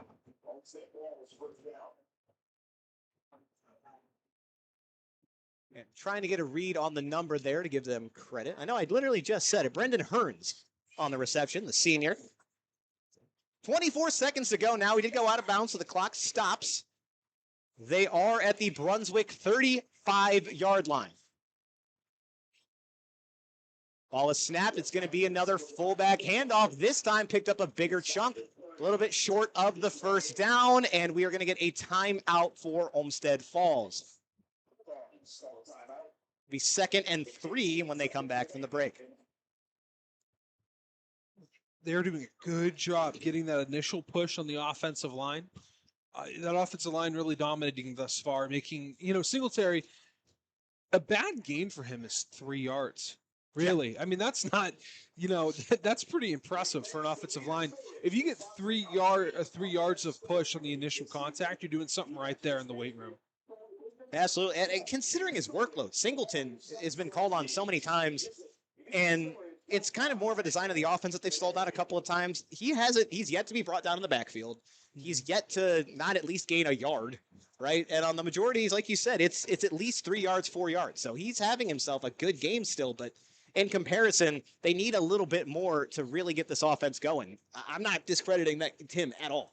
He's doing everything he can at this point, but they got to get a little bit of a bigger push if they want to get in the end zone before the half is over. 18 seconds to go. Still not quite in the red zone. It's going to be 2nd and 3 from the 28-yard line. Falls snaps it. It's going to be another handoff to Singleton. This time he breaks through. He's got about 4 Brunswick defenders trying to drag him down. Finally down at about the 10-yard line. It's going to be a timeout for Olmsted Falls as suddenly they've got a chance to put up some points. And once again, folks, this trip to the red zone is brought to you by the Kelly McLean Achievement Center, the private tutoring, ACT prep, college consulting, and athletic recruiting resource. Okay, so here's the deal why Brunswick's getting kind of exposed by the fullback give there. So that quarterback is reading the outside linebacker, right? It's called the outside linebacker. So they're reading that outside man. He is stopping and he is waiting for the quarterback. He is not diving. They have taught him to sit and wait for the quarterback. And when that quarterback keeps the ball, you deliver a hit. So Roswell's making the right read. He's hitting the ball off. That means that's exactly what they want. They want fullback dive every time. That's exactly what they're getting. Just not able to stop it here. They were earlier in the game, but now 11 seconds left. I mean, 9 yards. It looks like that they can get this. I mean, 11 yards on this drive. I mean, that looks like, it's doable, but there's no timeouts. No timeouts left for Olmsted Falls. Well, so here's the thing. It takes about 7 seconds to get a play off, 6 seconds. Probably a little quicker for them. Fullback dive, get to the line. What they're going to do is they're going to call 2 plays, what they want to do. And it's probably going to be 2 plays with motion, so they got to be really quick. And here we go. 1st and goal from the 9. Olmsted Falls looking to pad their lead before half. Done a good job moving the ball quickly down the field to something we thought they might struggle with. But so far, so good. Rossell sets. He's ready. He's going to roll out to his right, looking for receiver, not finding anybody, dumps it short at the feet of his receiver. Really never got anybody quite open there, but lives to play another down. 7 seconds to go in the first half. Looks like the kick unit's going out there, Brandon. 7 seconds, I understand it. I mean, you might be able to get one more quick pass off, but when that's not really your bread and butter anyway, take the points, go up 7 in the halftime. Be more than happy with that if I'm a Bulldog. Absolutely. As gets ready, Kalen Kaufman out there once again for the field goal. Made an extra point earlier today. It's going to be about a 25-yarder rather, and that is up, and it is good. More than enough on that one, as Kaufman gives the Olmsted Falls Bulldogs the 10-3 lead. 4 seconds to go before we enter halftime. Most likely, Brunswick, they don't return this. Most likely, they're taking a knee. Agreed. I mean, 4 seconds left. You want to play it safe. They get the ball at half as well, or to start the second half, rather. So just play it safe here. You're still within 7, and your offense has looked really good for Brunswick so far. So no time to panic at all. Going to be interesting to see, obviously there's more seniors returning for Brunswick. They do have a brand new coach this year as well. So just want to make sure that everyone keeps their composure, continue to play your game. You don't have to make any dramatic halftime kind of changes, maybe on the defensive side, but really I think these guys are just gassed, right? I mean, you've had the fullback run up on you over and over and over again. Eventually that line's going to tire out. I think it's exactly what we just saw. So again, 4 seconds to go as we get ready for the kickoff. Olmsted Falls puts it up in the air, and looks like this one will be returnable. Cooper Neal, rather, tries to bring it up the right side of the field. He's not going to really have anywhere to go. And that's going to do it for us, folks, here in the first half from Brunswick Auto Mart Stadium. Again, make sure you stay tuned for the Cement Mason Local 404 Union Halftime Show with our very own Dom Clary, as he gives you updates from all around the world of Northeast Ohio high school football. Your score at the half, the Olmsted Falls Bulldogs 10, the Brunswick Blue Devils 3. We'll be right back here on the Keon Sports Media Network. This week's Keon Sports Game of the Week is brought to you by the Cement Mason Local 404 Union. Whether you're an experienced journeyman or an apprentice, their doors are open for you to join the union. Current and future demand for skilled craftsmen necessitates an apprenticeship program that takes into consideration practices of one of the world's oldest trades, along with instruction in new techniques, applications, technologies, and materials. The Local 404 Cement Masons Joint Apprenticeship Training Program supports a world-class curriculum of instruction and on-the-job training for more than 40 apprentices annually. Union Cement Mason skills are honed with the most comprehensive apprenticeship training program in the industry. Climate Tech Inc. For 48 years, family-owned and operated Climate Tech has been the premier company for all HVAC services. For both residential and commercial, they have it covered. They offer free estimates on equipment replacement and 24-hour emergency service. Visit them at climatetech.com. Carrie Moscow LLC.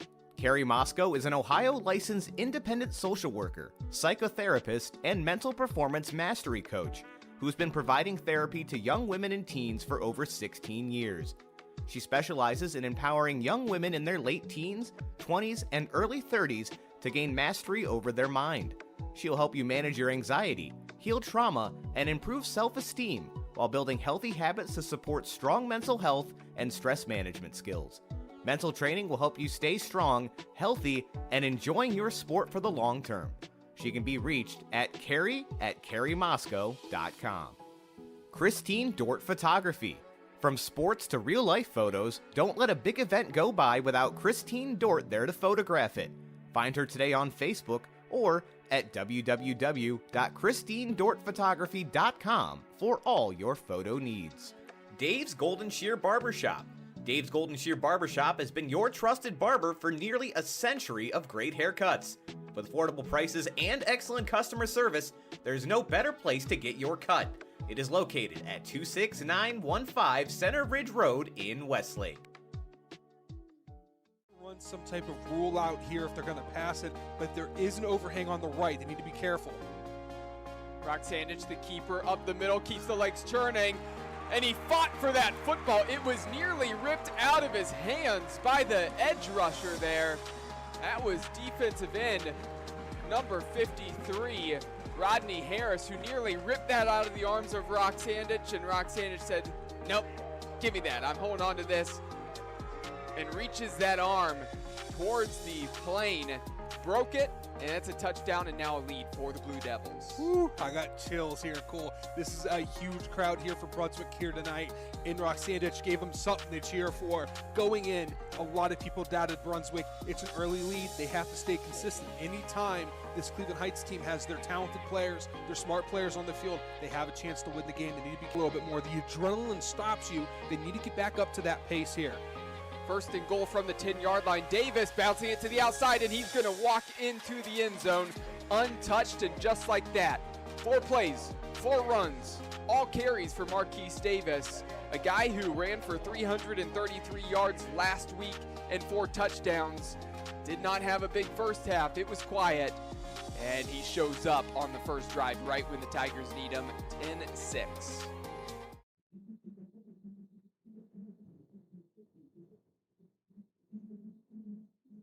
Welcome on in to the Cement Mason Local 404 Union Halftime Show.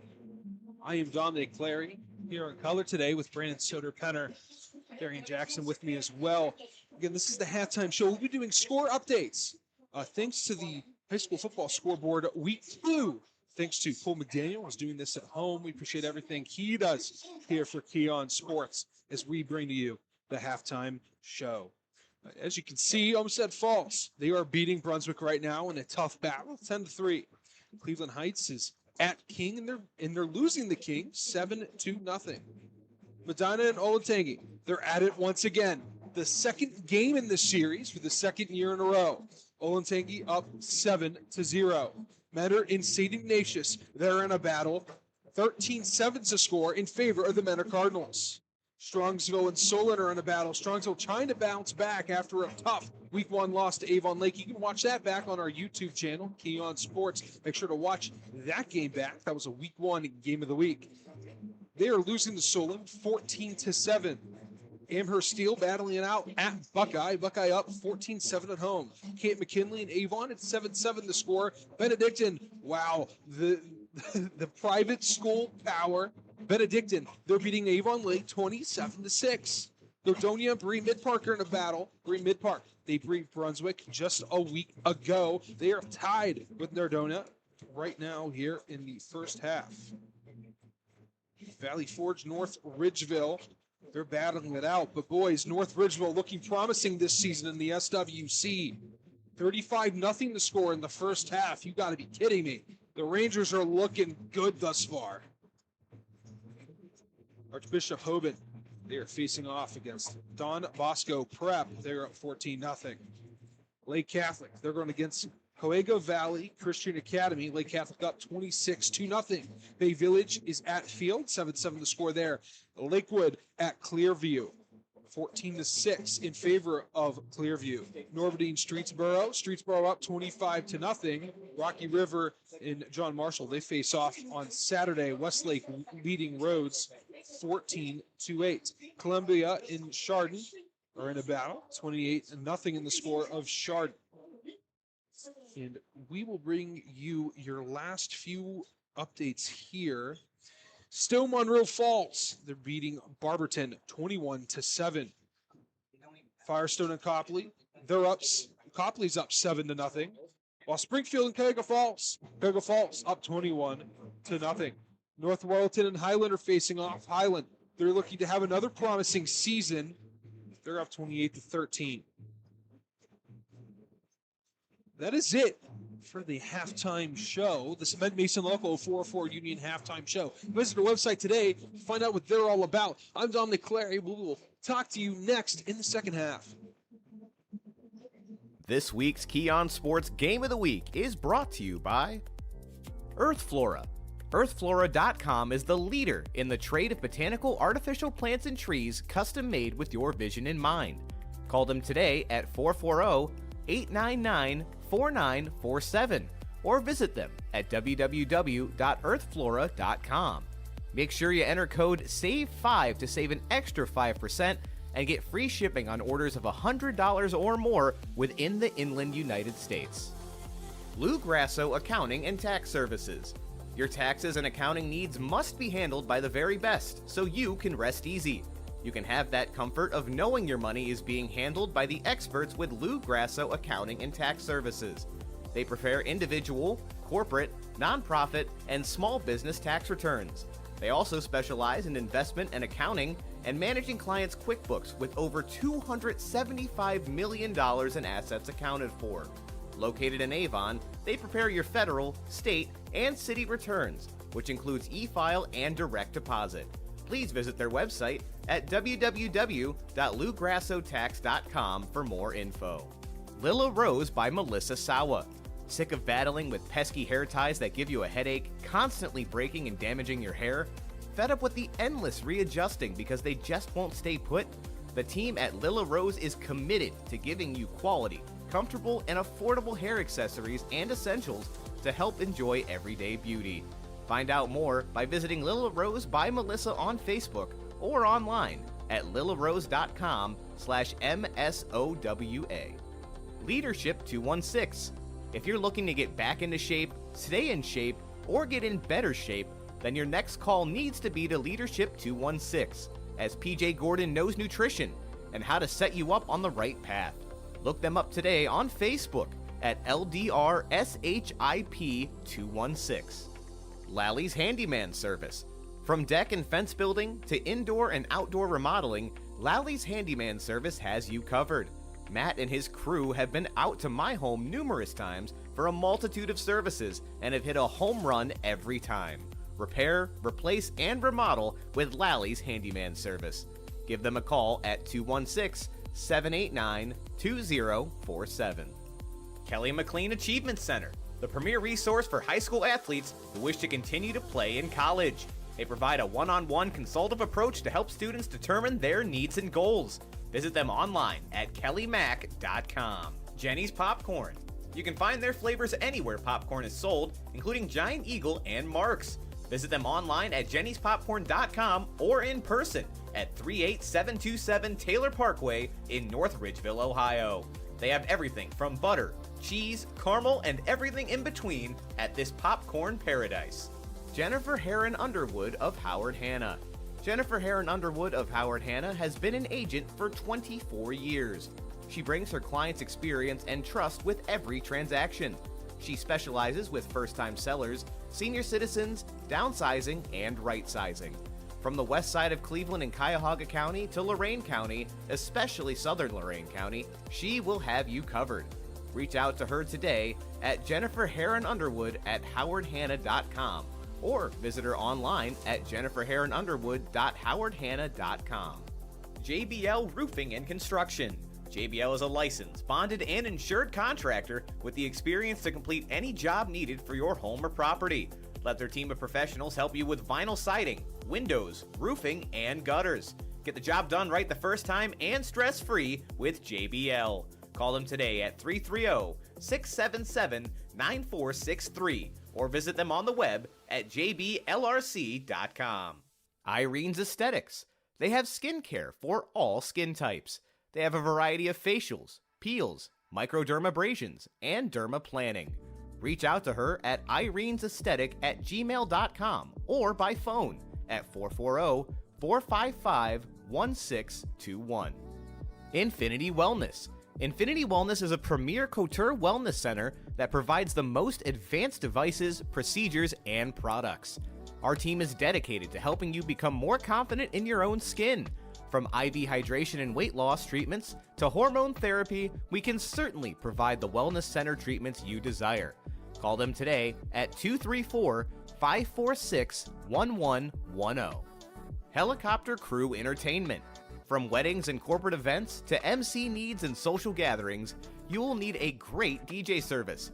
How about a grad party or retirement? They should be your first and only call. You can reach them at helicoptercrewentertainment@gmail.com or look them up on Facebook today. Helene Kia. Looking for a new or used car? Check out our guy Jim McConville at Helene Kia in North Olmsted on Lorraine Road. Jim is a member of the auto community for the last 20 years and will treat you right no matter your car buying need. He's an expert at new and used car deals, including trade-ins and financing. Great Lakes Training. Great Lakes Basketball caters to athletes of all ages and experience levels with a wide variety of training techniques. Book your first session today at www.greatlakesbasketball.com or email Coach J at coachj@greatlakesbasketball.com. Gotcha Covered Avon. Their team of experienced design consultants are experts in helping you find the right window treatments for your home or business. Swing by their showroom at 2525 Nagel Road in Avon to see for yourself how they can make your entire living room, or any room, look better with just a few small suggestions and a low cost. You can find them online at gotchacovered.com/Avon. Frankie's Italian Cuisine. Looking for a place to enjoy a post-game meal? Love Italian food? Frankie's Italian Cuisine has you covered from meatball to lasagna. Visit them tonight at 4641 Great Northern Boulevard in North Olmsted and taste the 50-plus years of legacy for yourself. Every Step Seniors. Every Step Seniors is a relocation service helping seniors to downsize and move. They handle every step of the way, including packing, moving, setup, home cleanouts, donations, and home sale prep services. Look them up online today at www.everystepseniors.com. Mangia Bella Italian Goods. If you love Italian food like we do, then you need to swing over to Mangia Bella Italian Goods at 22560 Lorraine Road in Fairview. This family-run business knows that a happy belly is a full belly. From vintage homemade pasta to meatball subs the size of your head, you will be in a food lover's paradise. You've tried the rest, now have the best. Maxim Lacrosse. Maxim Lacrosse will demand players embody the game by giving and receiving respect and understanding that character counts. Mickey Mart. The Moose is on the loose at Mickey's. Your local Mickey's is open now for the food and fuel you need to keep your family moving. Be sure to use your Mickey Mart rewards card to quickly rack up amazing member-only deals, including free food and beverages. Mickey's is a proud supporter of our local school systems through our Fuels Schools program and is excited to team up with Keon Sports to bring you all the finest moments in local sports, information, and entertainment. Search for Mickey Mart or visit www.mickeythemoose.com. That's mickeythemoose.com to find a location near you. MDG Flooring. If you're in need of quality flooring for your home or office, look no further than MDG Flooring America in Medina. There is nothing that Steve and his talented staff cannot handle.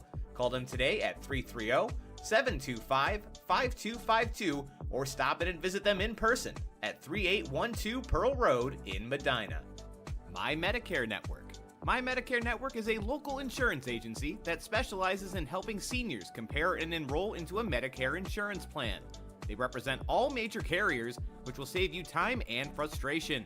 And when working with My Medicare Network, you'll be confident you selected the best plan for your needs. Run some type of rule out here if they're going to pass it, but there is an overhang on the right. They need to be careful. Roxandich, the keeper, up the middle, keeps the legs churning, and he fought for that football. It was nearly ripped out of his hands by the edge rusher there.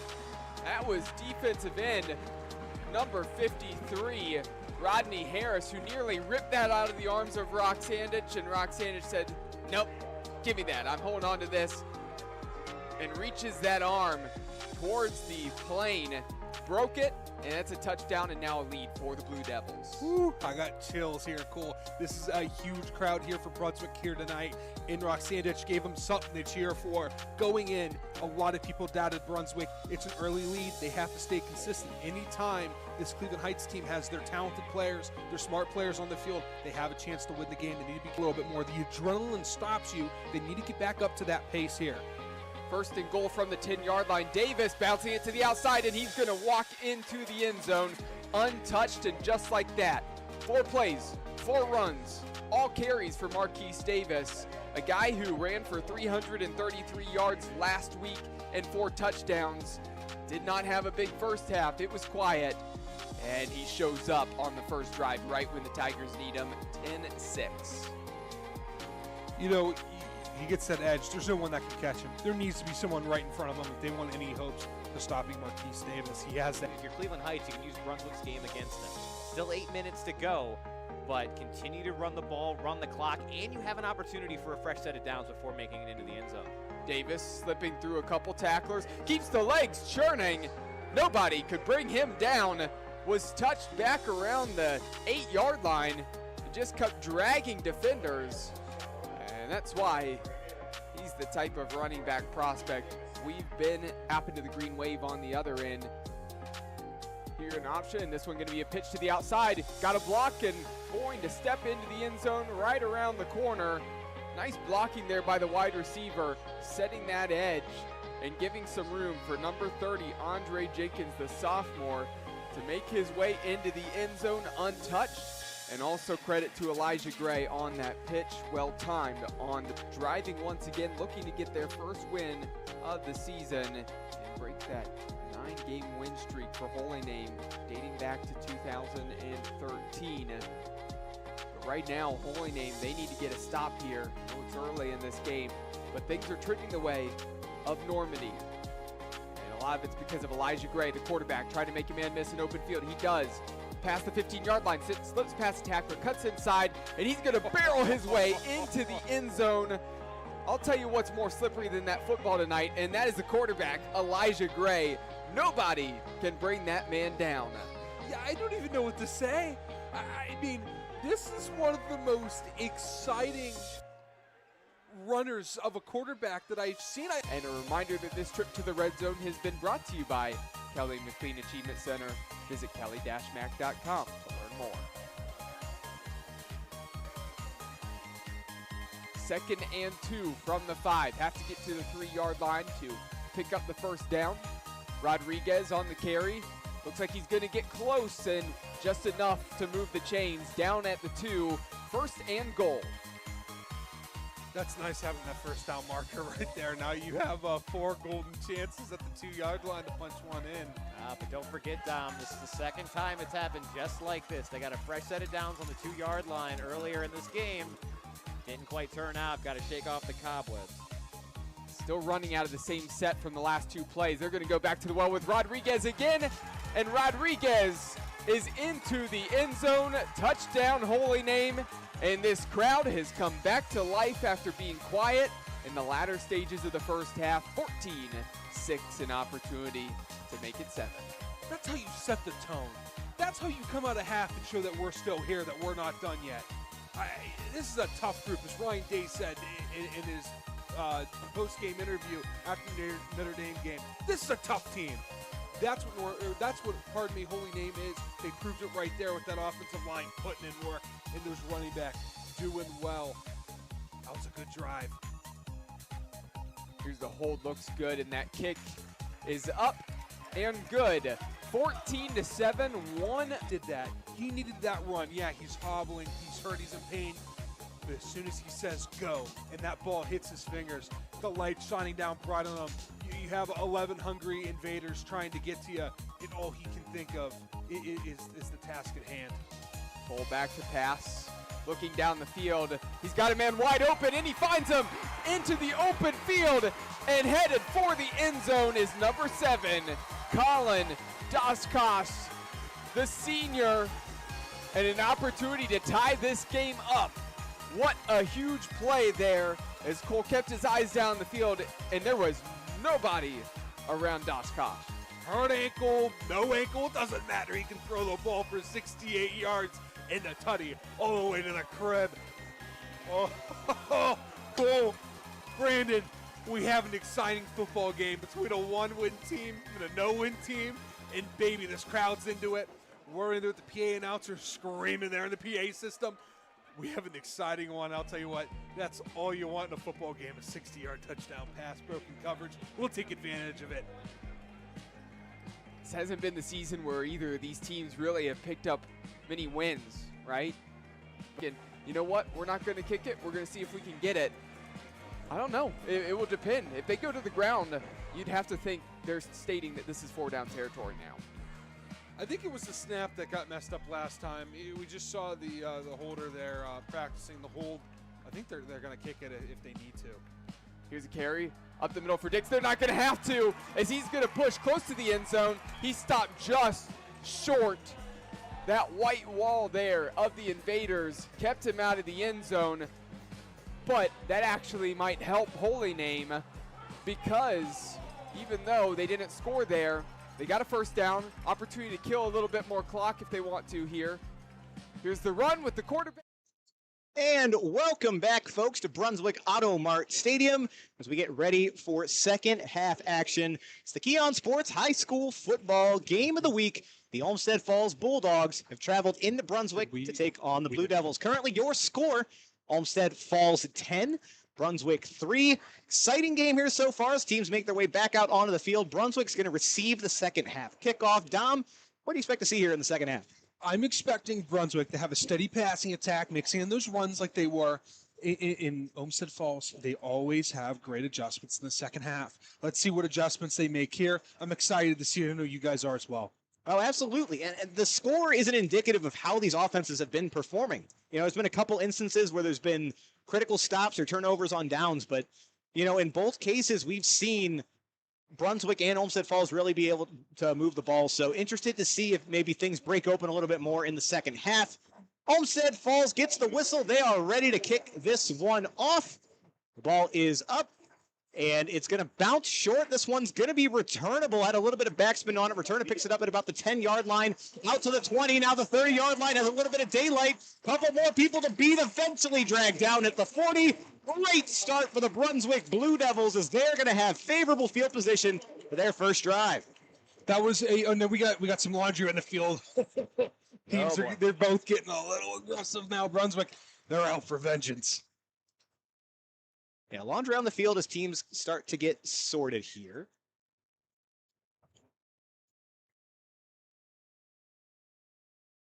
This Brunswick's offense now going to make their way out onto the field. Going to see if they're going to move this ball at all here.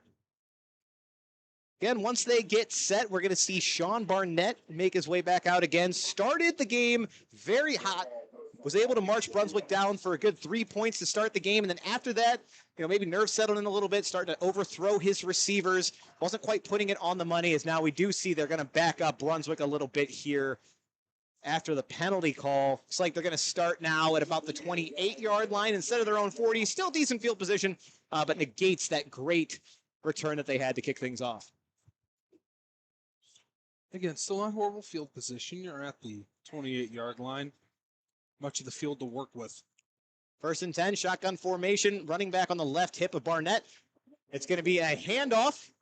Back makes his way up the left side of the field, makes a couple of men miss, and eventually going to be brought down for a gain of 5. Give that to number 2, Cooper Neal. I think most people agree he's their best player offensively. You give him the ball, and he's able to make an impact. I really like watching him play, guys. He is fun to watch, whether he's on the outside making a play as in the slot or being a physical running back going downhill or stretching it out wide. 2nd and 4 now for Brunswick from their own 34-yard line. Going to be a handoff once again. That's going to be right up the gut. He's going to have the first down plus a couple as they're able to convert on downs. They're going to keep the ball now. First down for the Blue Devils. 11 minutes, 12 seconds to go here in the third quarter. I like it. 6-yard run, 5-yard run. He's being physical right now. Exactly how we want to see him offensive line. Making good separation there in the inside zone block. Doing a good job here with just 2 plays into the second half. Let's see what they do here. They're going to want to bring that pad level down by the safeties and the linebackers, continuing running the ball, setting up a play action. They're going to want to hit one of their playmakers deep. 1st and 10 from their own 40. Receivers in a trips formation to the right. One receiver out far left and a running back on the right hip of Barnett. And looks like a little bit of miscommunication. Brunswick's going to want to talk it over as they call their first timeout of the half. So a little bit of a shift, at least in the first 2 plays for Brunswick. Didn't see him run the ball a ton there in the first quarter, but effective to this point. Maybe caught Olmsted Falls off guard a little bit. But again, for Barnett, who seemed like he was getting a little bit shaky there to end the half, maybe good to settle things down, get a running game established, really start to open things up for this junior quarterback. You have a good run game, it will open up the pass game. It is a tale as old as time. We tend to forget about it in today's game, but if you have a good run game, you'll be able to create more opportunities for your wide receivers. We'll have more space to work with. Linebackers will want to be more downhill. They'll be more tired, more banked up. Your offensive linemen will have the advantage because the defensive line, they kind of won't be as toe and finger heavy in their stances. They'll kind of be, is there going to be a point guard? Or are they going to down block me? Are they going to double to what am I going to do? And it kind of sets things up if you could run the ball. It keeps everyone on their heels on the defensive end. Folks, if you are watching this on YouTube right now, there is a comment section. Still early in this game, but not too early to start thinking about the Mickey Mart player of the game. If you think anyone for Brunswick or Olmsted Falls is deserving, go ahead and start dropping those names in the comments. 1st and 10 from their own 40-yard line. It's going to be a handoff up the left side of the field. The back maybe makes it back to the line of scrimmage. Looks like actually a loss of 1 on the play. That was Hayden Swarm, not really able to get an opening there. Yeah, that was they went out with a swing pass type of motion. Barnett goes out running with him. Almost looks like it's going to be a pitch option. There goes Swarm, and it's a counter play. Just not able to be as productive on that counter play as they wanted. Now 2nd and 11, 2 receivers far out to the right, 2 bunch to the left. Barnett's going to look to throw down the right side, now looking more up the middle, launches it deep up the field, has a man that deflected. Good play there by Logan Connolly of Olmsted Falls, gets an arm in and breaks up the pass.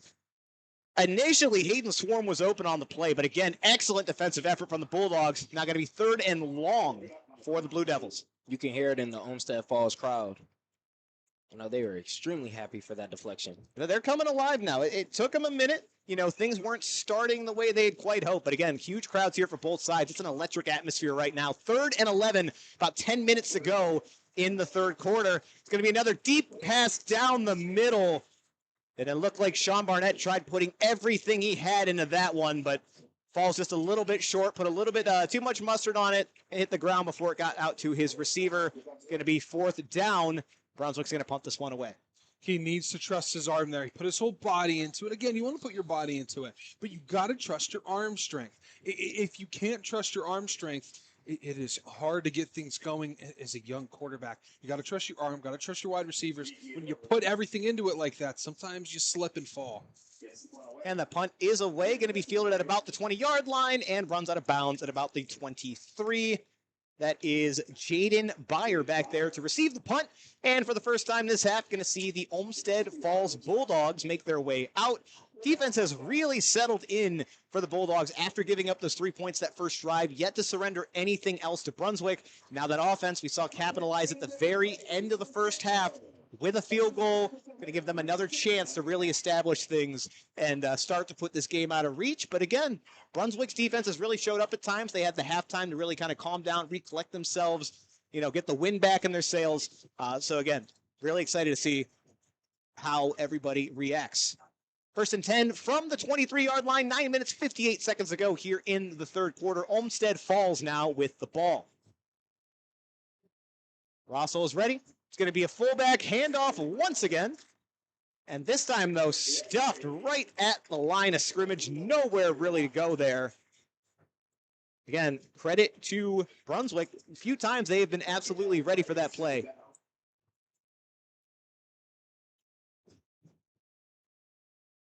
Teams get ready back up. Quarterback comes back in. Rossel, after getting the call from the sideline.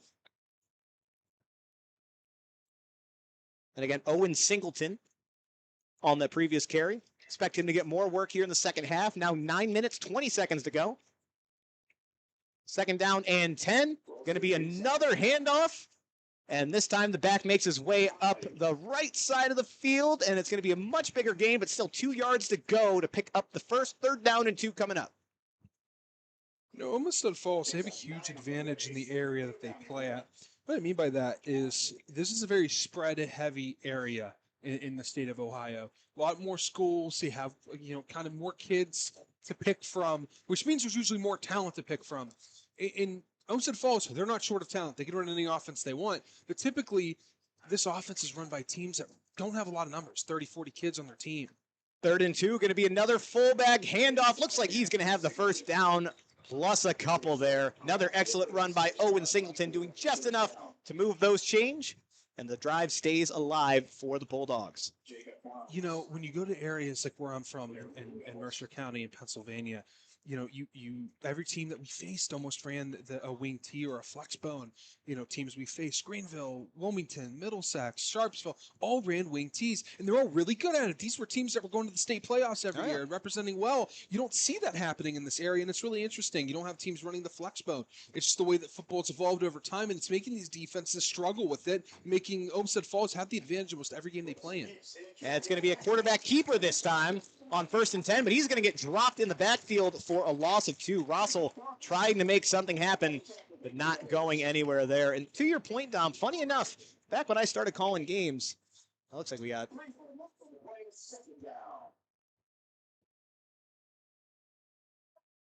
Oh. Sorry about that, folks. We are back.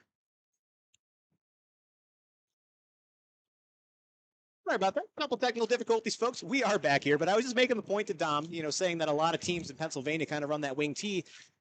Brunswick, when I started calling games about 6 years ago, was running something similar, still a triple option set where they never really passed the ball, but now completely different. 2nd and 13 now from the 33. Olmsted Falls going to throw it on the run. Was under pressure immediately, though, was Russell. Had to kind of throw it away at the feet of his receiver.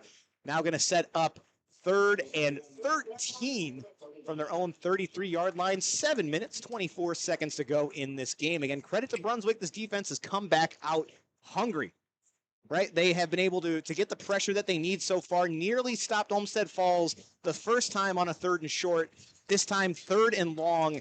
You know, they've got to be hungry to get them off the field here. If Brunswick can get another opportunity to get their offense back out, to get the wheels back in motion and to really settle things down, they can definitely stay in this game. But here we go. Olmsted Falls, after throwing the ball, something we haven't seen a ton from them. 3rd and 13, as soon as they snap the ball, looks like there is a stoppage in play. And it is a timeout for Olmsted Falls as they continue to try to regroup. And no, there was a penalty on that play. Looks like they're calling a false start on Olmsted Falls, so that is absolutely brutal, especially considering how they've been running their offense today. Not a lot of plays in the Olmsted Falls playbook that are going to be designed to pick up 18 yards, but that's what they're going to have to do if they want to stay on the field here. 3rd and 18 from their own 28-yard line. 7 minutes, 23 seconds to go in this game. Russell is going to roll out to his right to try to throw it. Throws it down the sideline, tipped up in the air, and that falls incomplete. Logan Connolly had a chance at it, but credit to the Brunswick Blue Devils defense as they're able to smother the receivers there and force a 4th down, and they're going to have another opportunity to get their offense rolling. And by the way, for those that are watching online, you know, purely watching, not, you know, I know we have some listeners that just like to listen to the broadcast, not able to watch it at this moment, but you didn't miss anything. We did go to audio only just for a second on your screen, but you did not miss a single thing. You know, Brandon doing a great call there, but we were able to get the camera back in action.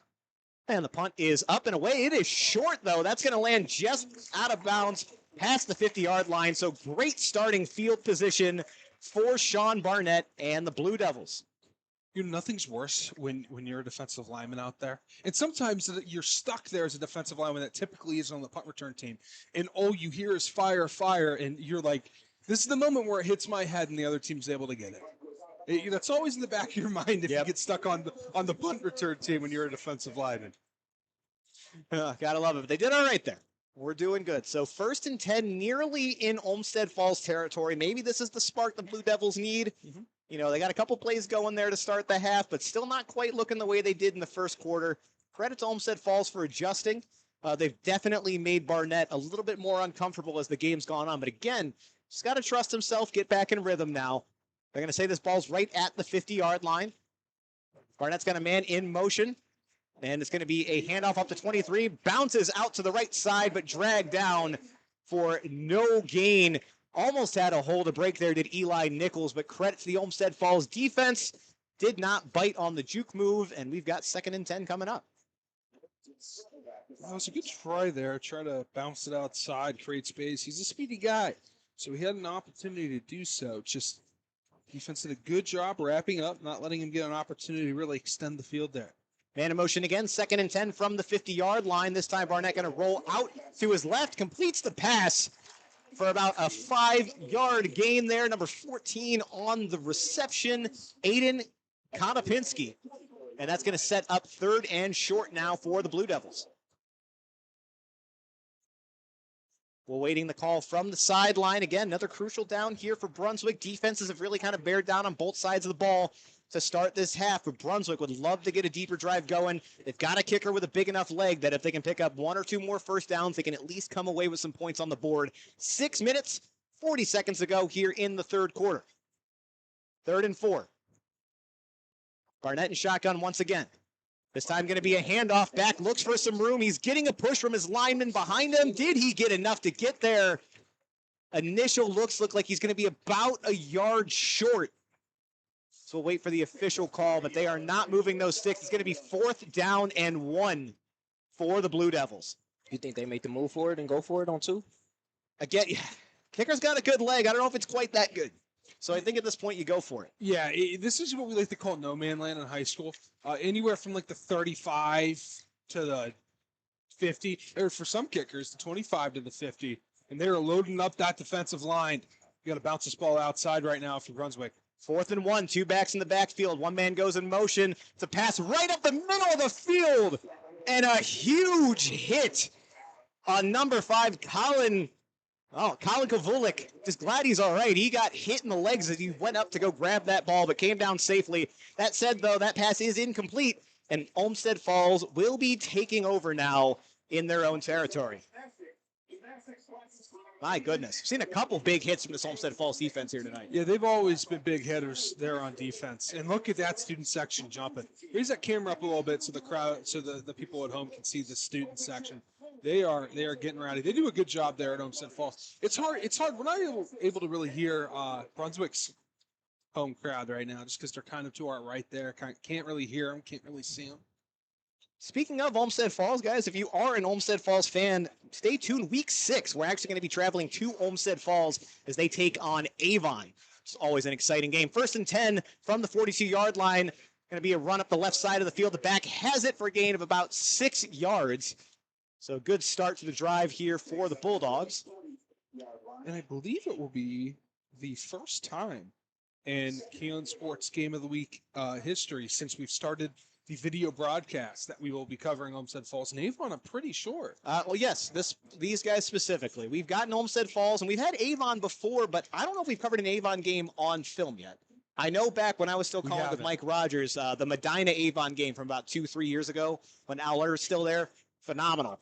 2nd and 4 now from the 48, going to be a pitch out to the right side. The running back's got all the room in the world, makes his way up to the 30, comes back inside to the 30.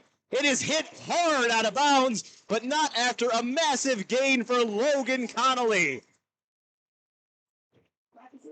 It was a very impressive juke move he just gave that man. They had everybody fooled there. And yeah, credit to Connolly too, but everyone on that Brunswick defense thought that ball was going left. He comes out with space on the right, and as you see, as soon as he had a little bit of room to work with, made a guy miss.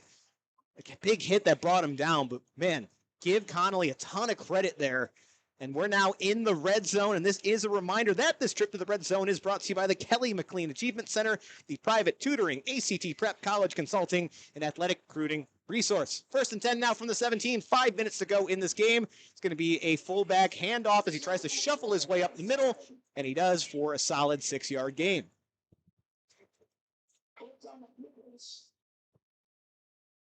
Credit again to Owen Singleton, number 26 for Olmsted Falls. You know, we haven't captured Avon on video yet. Just like Bigfoot, no cameras ever captured them. But the last time that we covered Avon, since I've been doing it, was the Silver Rail, and we'll be doing that last game of the season this year. Yes, we will. 2nd and 5 now, going to be a handoff once again. Pile up right in the middle of the field. Both sides fighting for that. The play is eventually called dead. Looks like he may be about a yard short. We've seen Olmsted Falls do really well in these situations. Going to be 3rd and about 1.5, maybe 2 yards to go before they're in goal-to-go territory. Yeah, as you mentioned, we'll have the Silver Rail covered this year. And then if you happen to be a fan of Brunswick, we're not done with them either. Week 7, they will be hosting Euclid That is October 4th. We will be here for that game as well. 3rd and 1 from the 9. 4 minutes to go. Going to be a handoff once again, and he is stuffed right there at the line, but I think he might have gotten enough to reset the downs. Let's take a look. I don't think the referee agrees.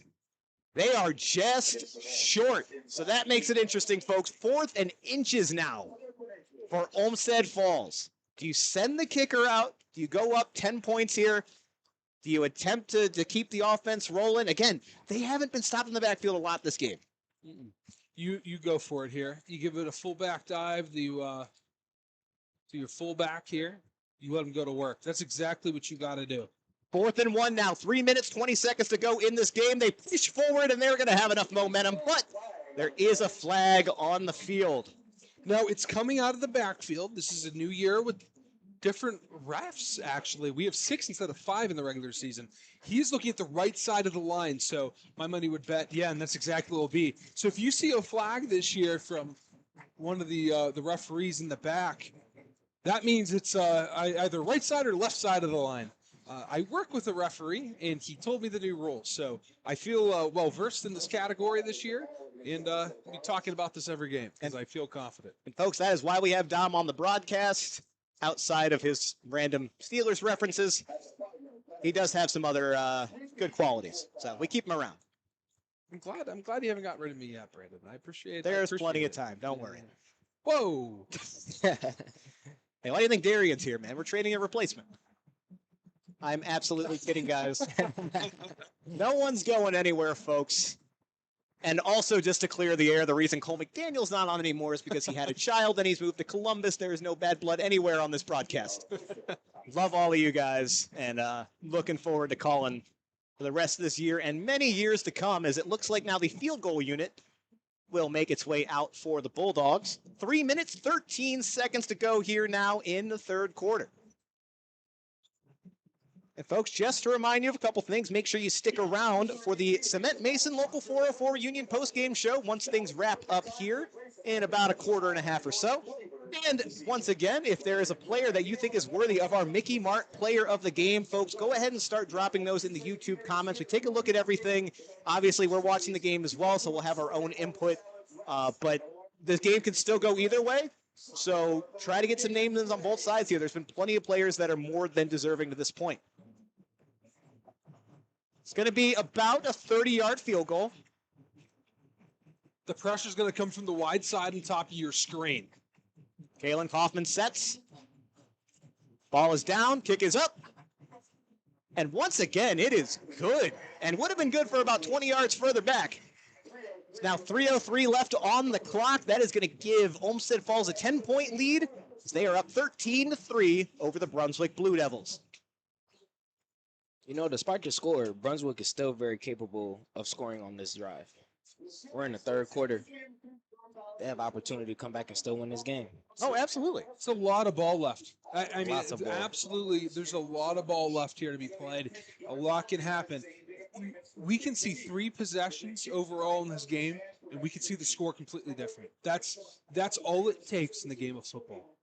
Absolutely, especially at the high school level. We've seen crazier things happen. You know what I mean? This is a relatively competitive game, especially at this point in the season. We see a lot of blowouts, a lot of teams still trying to find their footing, figure out what they're really about. But these have been 2 relatively evenly matched teams here so far. It's just that the score doesn't do what the game is justice. Absolutely. Like, it's a lot closer than what it looks like. Agree. I think what we're seeing is one team that's had the culture embedded into the program for a while now, and a team that's putting in a new chapter in its history. And the kick is up and will be returnable once again. Brunswick returner bringing it up. He's going to get out to the 20-yard line, bounces to the outside, close to the 30, taken out of bounds at about the 28-yard line. Good return here. Can't have mistakes. Offensive line, don't hold. Hands inside. Grab the shoulder pads. Do not grab the jersey of the defenders. Do not jump off sides. Do not make boneheaded mistakes. You have an opportunity here to just get a little bit closer into this game. You got to deliver. Do not pass go. Do not collect $200. But most importantly, score a touchdown on this drive. Keep yourself back into this game. Brunswick now lined up, 1st and 10 from their own 29-yard line. Barnett is all by himself in the backfield. Man now coming in motion, and it will be a fake handoff as he keeps it himself. Cutting now up the middle of the field, trying to find space out to the right side. Eventually brought down after zigging and zagging. Give him a gain of about 7 yards on that play. He can run. We saw it last year at wide receiver. Oh, yeah. This kid can run. They're not using him as a runner, as he will now be at wide receiver in this Wildcat formation. This isn't like having Jay Cutler when he played for the Dolphins at wide receiver. This is a kid that if they want to throw the ball in Wildcat, they can. 2nd and 3 from the 36. No hands on hips over from the receiver position. And that's going to be a quarterback keeper out of the Wildcat. Nice gain as he powers himself forward past the 40-yard line. Fresh set of downs now for Brunswick. Yeah, well delivered there. Great combo blocking by the center and guard there, really making space there for Neal. And now you have Wildcat once again. They're going to keep running this. Yeah, Wildcat, 3 receivers out to the left, 1 to the right. There is a back in the backfield as well, but it will be a keeper once again, but slips and falls pretty much immediately. Actually lost a yard on that play, did Cooper Neal. Feel like he never really got himself set up for that play. Took a couple of steps, didn't help that the defense was right there, but kind of slipped up a little bit. Looks like now we're going to go back to a traditional formation. Actually, no, still discussing it. Let's see. And yep, Sean Barnett backed out there in the shotgun. 3 receivers now to his left, 2 to the right, spreading the ball out. 1 minute, 35 seconds to go here in the quarter. 2nd and 11 from the 43. Man in motion now coming over to the left side. Barnett's going to cock back to throw, gets it right up the middle, and that looks like it was picked off. Intercepted by number 7, Nate Harpnicki. My goodness, it looked like the receiver had it, but Nate never gave up on that play. Olmsted Falls comes away with a key turnover. That's Nate Harbnicki right there. And his brother last year was a running back, or a wing back, I should say. He was a member of our all-grid team last year, which, by the way, we're doing again this year. All these players that you're seeing here today are eligible, and so is Nate Harbnicki. As he should be. Excellent play. And his brother was one of the players we talked about pretty often. Now, you were not there for that game. Darren, you were there. You do remember when we saw Olmsted Falls versus Avon Lake just a season ago? Olmsted Falls had an impressive second-half performance. Yes. We could see a similar second-half performance right now. Hey, man, it's in the blood. All right, Olmsted Falls going to start this drive in Blue Devil territory. 1st and 10 from the 43-yard line. Going to be a handoff off the right side of the field. Back's got some room. Going to drag a couple of defenders with him. He's well past that first down marker. Give him a gain of about 14. Another great run there by Logan Connolly. And every one of these runners for Olmsted Falls just seems to be a physical presence. And nobody's going down easily. No one is, just getting clipped and falling down. You need 2 or 3 tacklers to get these guys down. That's exactly what we saw there from Brunswick. You got to swarm. And that's very hard to do when you're going against a triple option offense like this. Now 1st and 10 from the 31. About a minute left to go here in quarter number 3. Russell sets. Man in motion. Going to be a handoff to the fullback. Splits right up the middle. He's got open daylight to the 10, the 5. Touchdown, Bulldogs. Once again, number 26, Owen Singleton, just wearing down that defensive line of Brunswick. And that finally leads them to pay dirt. And this game starting to widen the gap a little bit. Right now, 19-3, pending the extra point in favor of Olmsted Falls. 55 seconds left to go in the third quarter. I don't know what was said in that halftime, but Olmsted Falls so far in this third quarter has came out for blood. Kalen Kaufman getting ready to kick the extra point. Ball is down, the kick is up, and it is good. Perfect day so far for Kaufman. As that now makes the score 20-3 in favor of Olmsted Falls. So starting to see it slip away a little bit. Not going to say it's over. It's obviously not. But Brunswick needs to get back to that passing offense we saw in the first quarter. It's whatever the defensive adjustment was for Olmsted Falls, it seems like it's throwing Barnett off his game. They're still running the ball relatively effectively, but that passing game just hasn't been there like we thought it was going to be. No, that first drive, it was pretty apparent that this pass game was going to be effective, and man, did they take it away. I don't know what they saw on film watching back against last week's game for Brunswick, but boy, they have figured it out. They know exactly how they're going to attack this this young quarterback and this young offense, and right now it is worked in favor of the Bulldogs. Quick reminder that trip to the red zone was brought to you by the Kelly McLean Achievement Center, the private tutoring, ACT prep, college consulting, and athletic recruiting resource. 55 seconds to go in the quarter. If you're going to make a comeback, now is the time to start if you were Brunswick. Going to get that passing game going. 2 men deep to receive this for the Blue Devils. The team is ready, swinging their arms in unison. That ball is up, and that will be short and returnable. Going to be fielded at about the 13-yard line. Returner's making his way up the left side of the field and is still moving. Give him credit. He's not going to be brought down until about the 35. I thought he was going to be brought down a couple different times. And there is a flag on the field. Interested to see what that's going to be. Great effort, though. Looks like that was number 14, Aiden Konopinski on the return. Great effort to stay up and stay churning. And so far, not sure what the call is going to be here, because it looks like they're setting it up about where he went out of bounds. Or when it went down, rather. And there they go. They're going to march Brunswick back. I'm guessing a clipping or a block of the back, something along those lines. Just a 5-yard penalty. This is you're still in good position to start your drive here. Let's see this ball in the air if you're Brunswick. How about that? Let's see some of these quick actions that they were doing earlier in the game.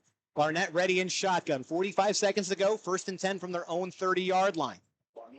Corners are playing deep. The ball's going to be thrown deep, and he finds a space in the zone as he hits Hayden Swarm.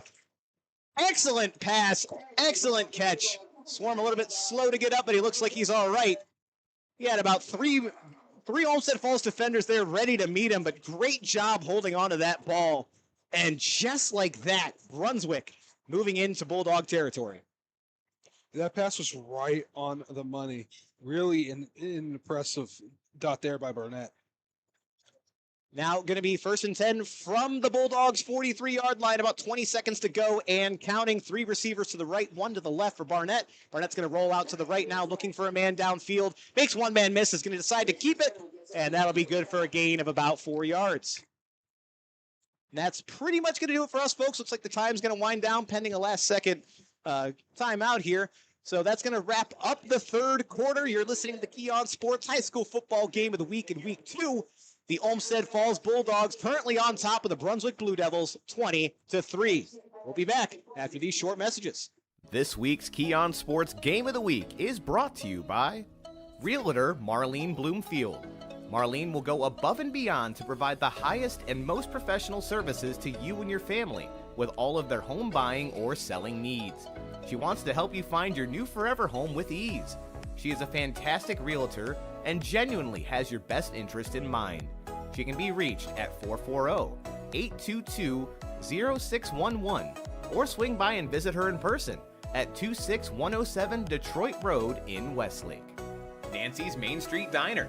They only prepare your meals with the freshest ingredients. The dishes are made to order as they never use heat lamps and they take no shortcuts whatsoever. They're located at 426 Main Street in Grafton, Ohio. Nancy's Main Street Diner is your choice for all 3 daily meals.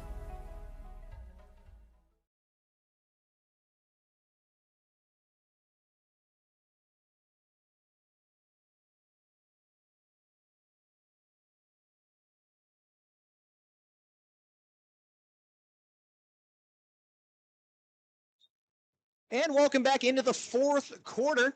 Going to get right into the action. 2nd and 7 from the Olmsted Falls 40-yard line. Quarterback's back to pass, and it's going to be just out of the reach of receiver. That was number 4, Brandon Gross, going out for that pass. That will set up now 3rd down and long for the Blue Devils. And if you're just joining us, folks, we're now into the fourth quarter, just getting started. Olmsted Falls has taken a lead here to start the half. They're now up 20-3 as they have started to put their stamp on this game. Brunswick is ready to go once again. Sean Barnett, shotgun formation, 3 receivers left, 1 to the right with a back in the backfield.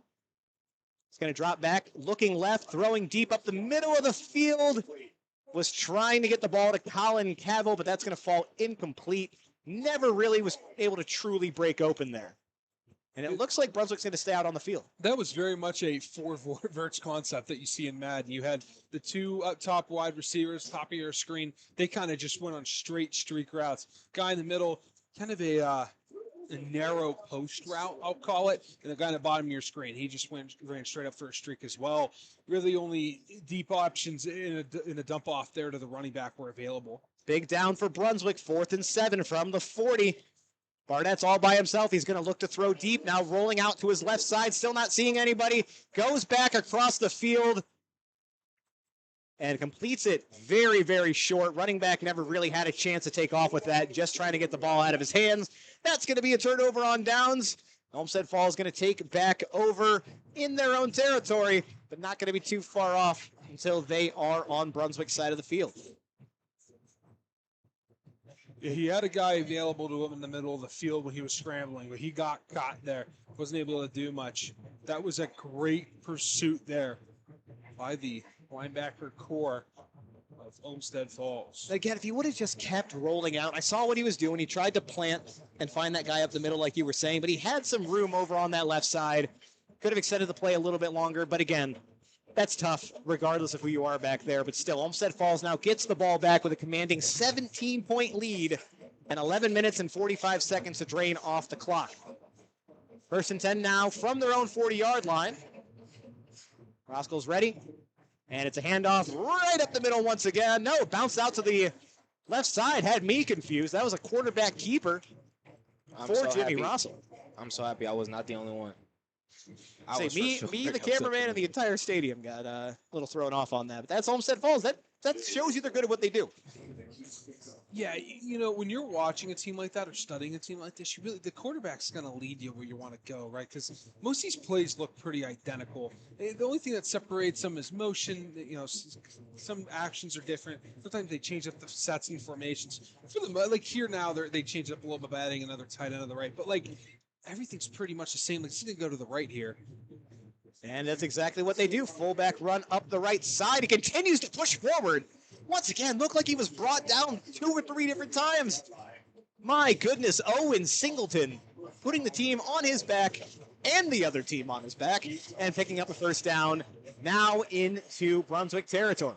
So what I like about that play there is he just capped it. That was a designed fullback play. You can tell by the way he hands the ball off. Usually a read is going to have 2 hands on the ball. His feet are going to be planted. He's going to be staring down that outside back there. He had 1 hand on the ball. He was completely turned. It kind of looked like he was going to then do a bootleg, but that ball, he was always giving it away.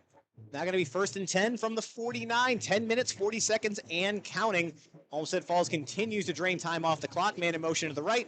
Going to be a handoff to Singleton again, as he picks up a cool 5 yards on the play after being dragged down at about midfield.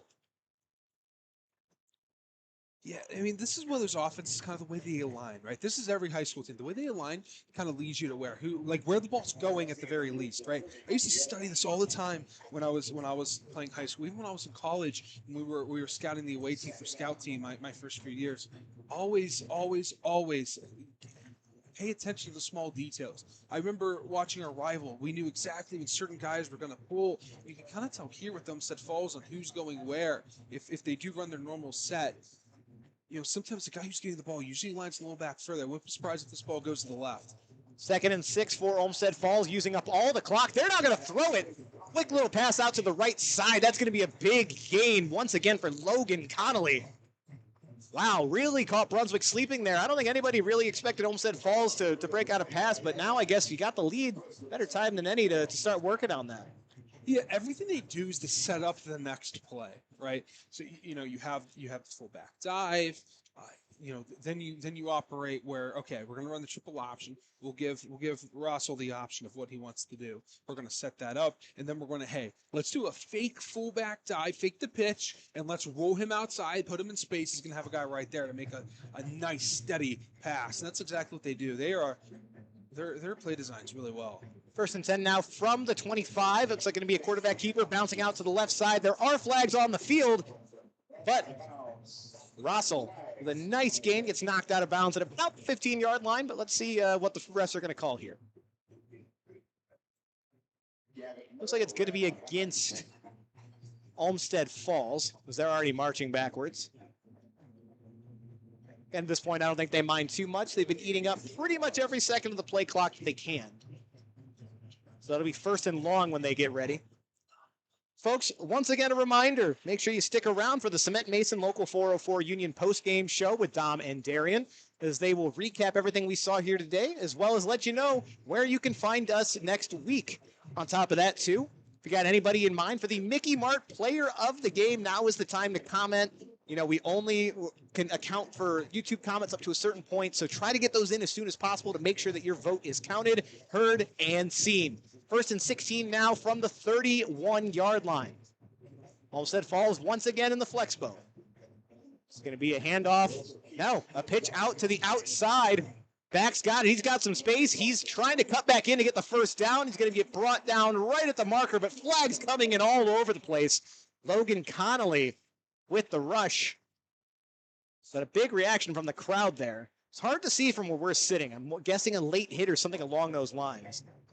Yeah, it looked like a player was a little late there. That's tough for Brunswick. You get frustrated at this point, right? You get the same play over and over and over again that you just can't stop. Everybody's tired. It's difficult. Still, try to keep your composure here. Game's not as far off as you think. Despite only having 3 points, I think we can all agree Brunswick's played much better than that to this point. You have just a couple of tough breaks here, and again, when Olmsted Falls is out here playing clock control the way they are, it's tough to get anything going. When they come back, it will be 1st and 16. So it looks like Olmsted Falls, what's it called? Student section is going crazy right now. They are, but I'm interested. What could have Olmsted Falls done there to accrue a penalty? You know what I mean? I'm curious. I never actually heard the call. But as of right now, they're showing 1st and very long for the Bulldogs, and now they're starting to march their way up. A little bit of a delayed reaction. And I want to remind people out there, tomorrow starts our college football coverage at King on Sports. I'll be at Kent, our very own Vince McKee. He will be out in Ohio State. I'll be at the beautiful city of Pittsburgh as they take on Kent State to start their season. Ohio State, they'll take on Akron. We have a lot of coverage. We'll have everything from Miami. Hopefully, we're going to have multiple great writers from Ohio. We're still waiting for some stuff there. And then Ball State as well, which is the first one. We've only had Ball State articles when they were on the road. Now we're going to have every single game covered. Again, Dom Clary is the MAC man. We have some of the best MAC coverage you will find locally. 1st and goal from the 7-yard line. Olmsted Falls looking to put this one nice and out of reach. Russell sets, taking his time. Man in motion to the left. And it's going to be a handoff once again to Logan Connolly. He's going to be brought down short of the goal line, picks up maybe 2 on the play.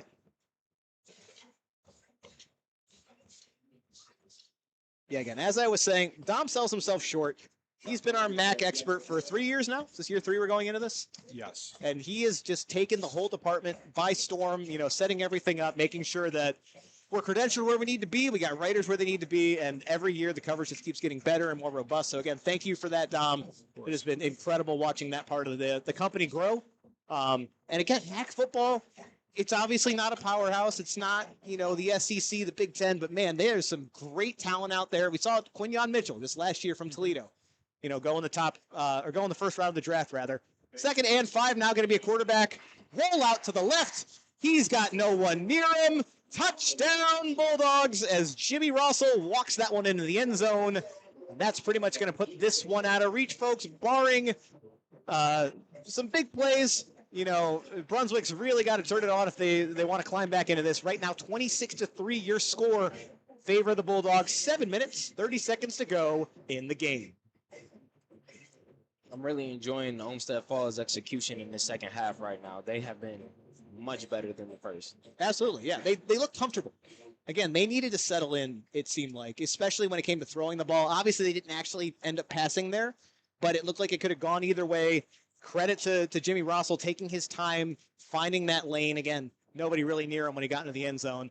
As the extra point is up, and it is good. You know, that's exactly what this team is known for. They're known for executing. And every year when they step into Avon, they believe it's the year the SWC is theirs. This is an interesting year for the conference.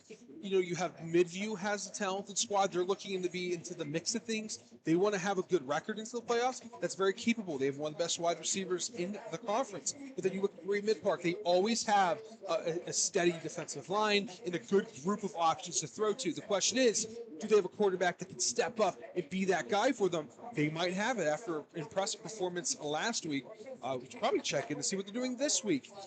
Then you look at Avon. They're the powerhouse we always know them to be. Ridgeville, last year, they stepped up and showed you, hey, we're a top 3 team in this conference. This year, they think they can be the very best in this conference. Olmsted Falls saying, not so fast, my friend. Got to quote Lee Corso. They believe that they are the best team. They need to prove it when they beat Avon. They were this close last year. They were this close. Just a few plays away this year. They want to prove that, and we'll be there for that. Absolutely. And that's the one you guys are not going to want to miss. Correct me if I'm wrong. They played twice last year, once in the playoffs, once in the regular season. Both excellent games. So don't want to miss the next one coming up, as that ball is going to bounce and roll out of the back of the end zone. Again, a ton of talent in this conference. Like you said, don't forget North Ridgeville. They didn't do much when they got to the playoffs, but wasn't the quarterback that got hurt towards the end of the season? They had a pretty massive injury. They were banged up. They lost the majority of their team to injury. They came back there at the end. They were carried by Steinmetz, pardon me. He's back again. Really, their only loss was Xavier Compton. He was their star cornerback from a season ago. Kid was a stud.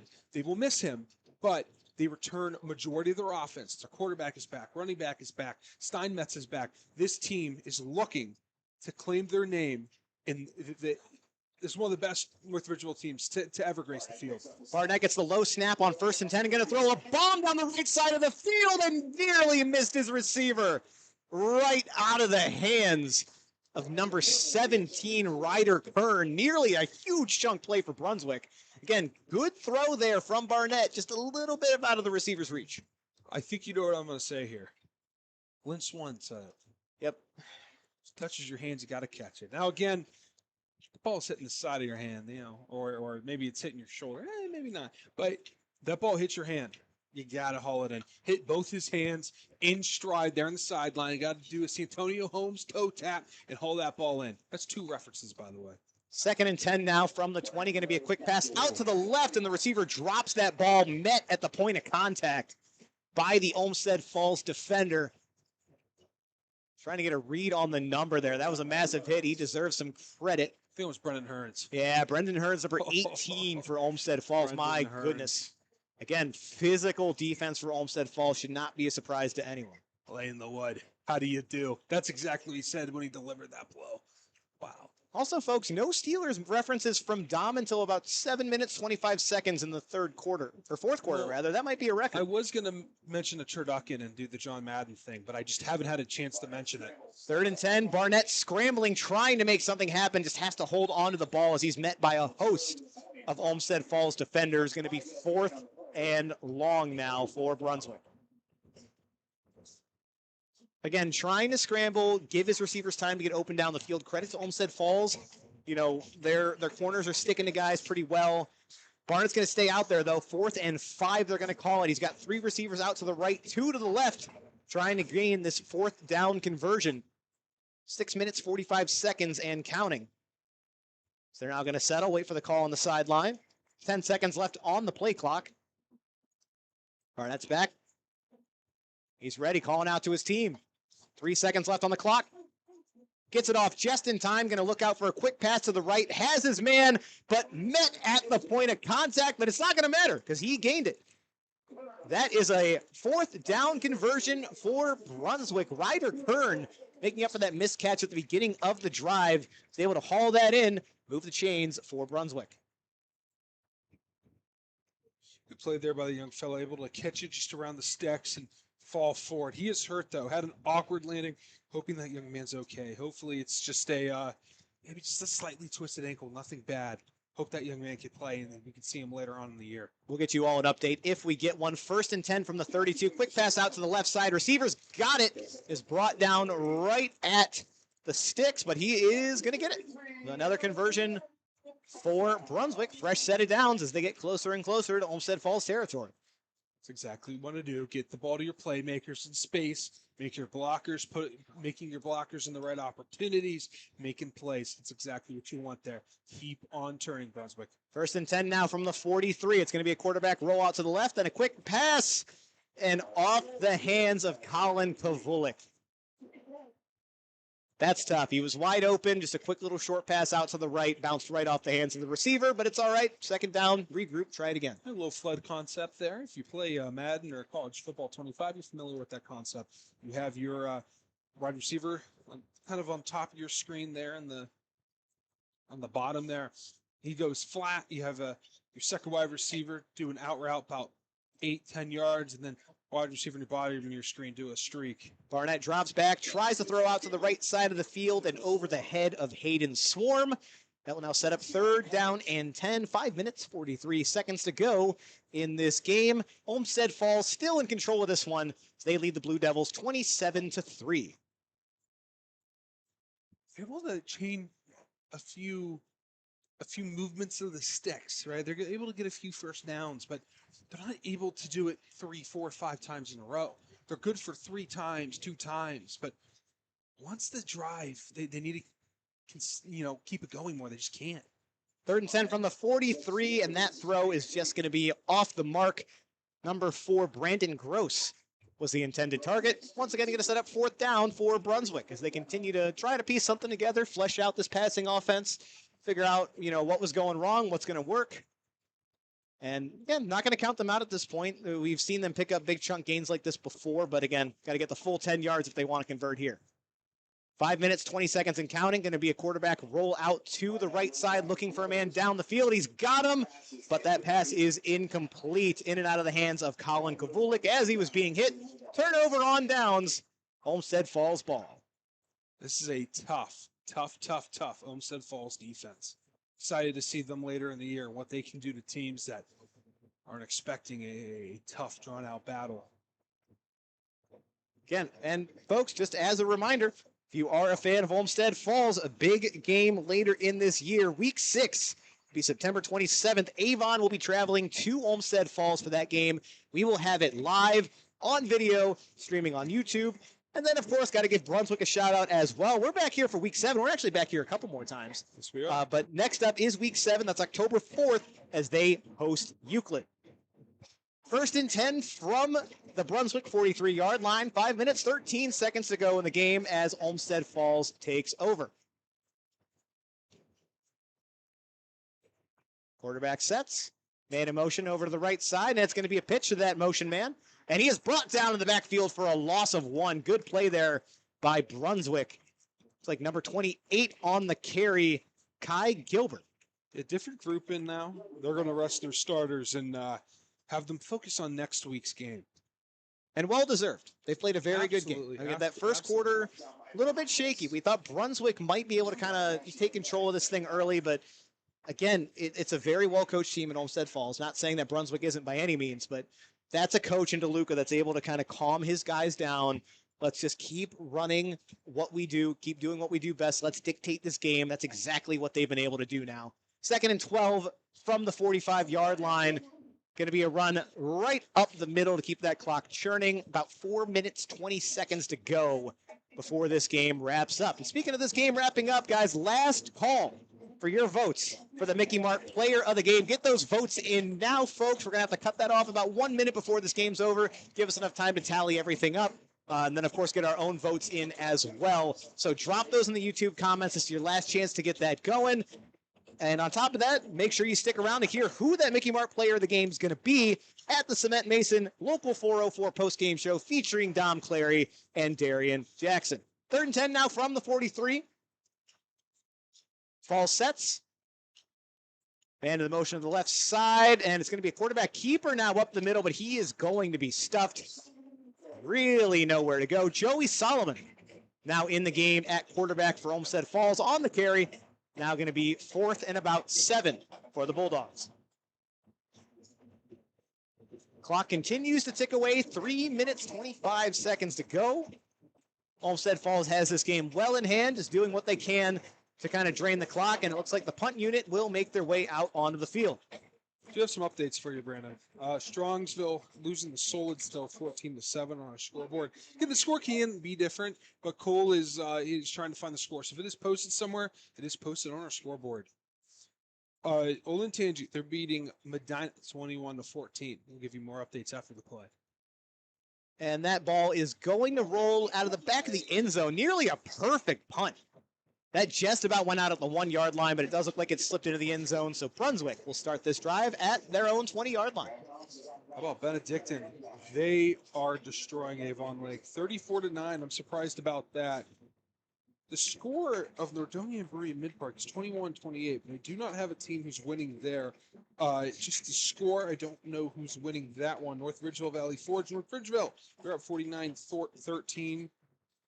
Wow, holy name. They're looking to get their first win after having just a really tough week. They were up 14-0 on Niles McKinley. All right. Team that's usually pretty consistent there down in the Youngstown area. Again, it looks like this ball did go out about the 1 yard line. I thought it rolled out of the end zone, but that's tough starting field position for Brunswick.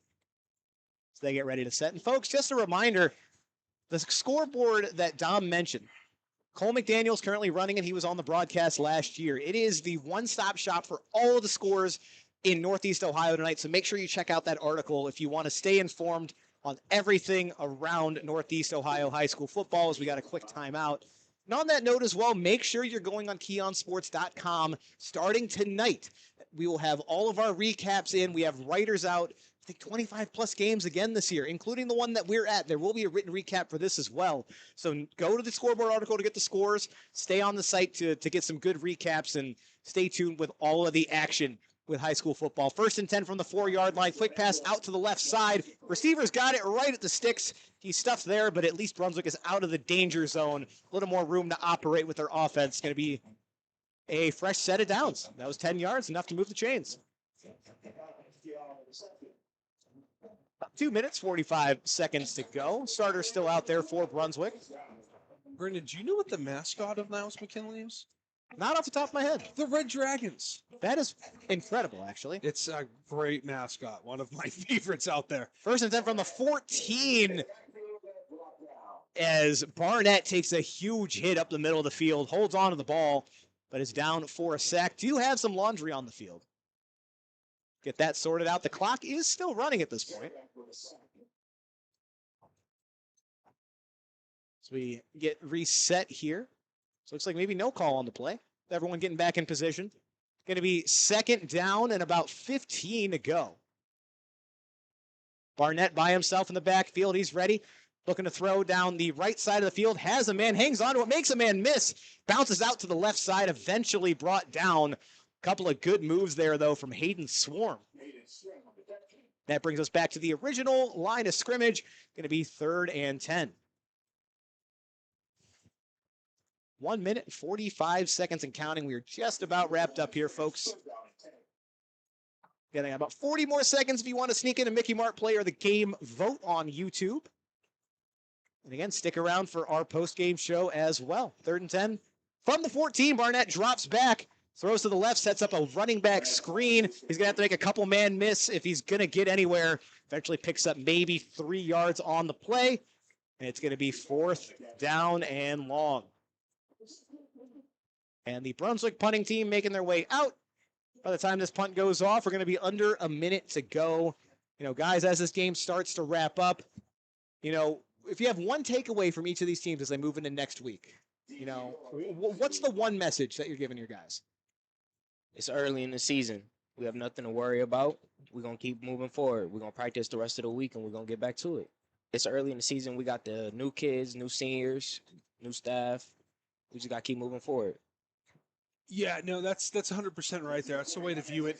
Listen, this is year two of a long, or this is not year two, this is game two of a long season. And you've shown some good plays, you've shown some bad plays. Your coaching staff that, this school believes is the one to put this school's football program back where it belongs on top in Northeast Ohio, and at least being competitive, not just winning 2-3 games every year, not just beating Sewell, not just beating Strongsville, but competing with Medina, competing with the Cleveland Heights, Shaker Heights, with Euclid, a team that they know they can beat.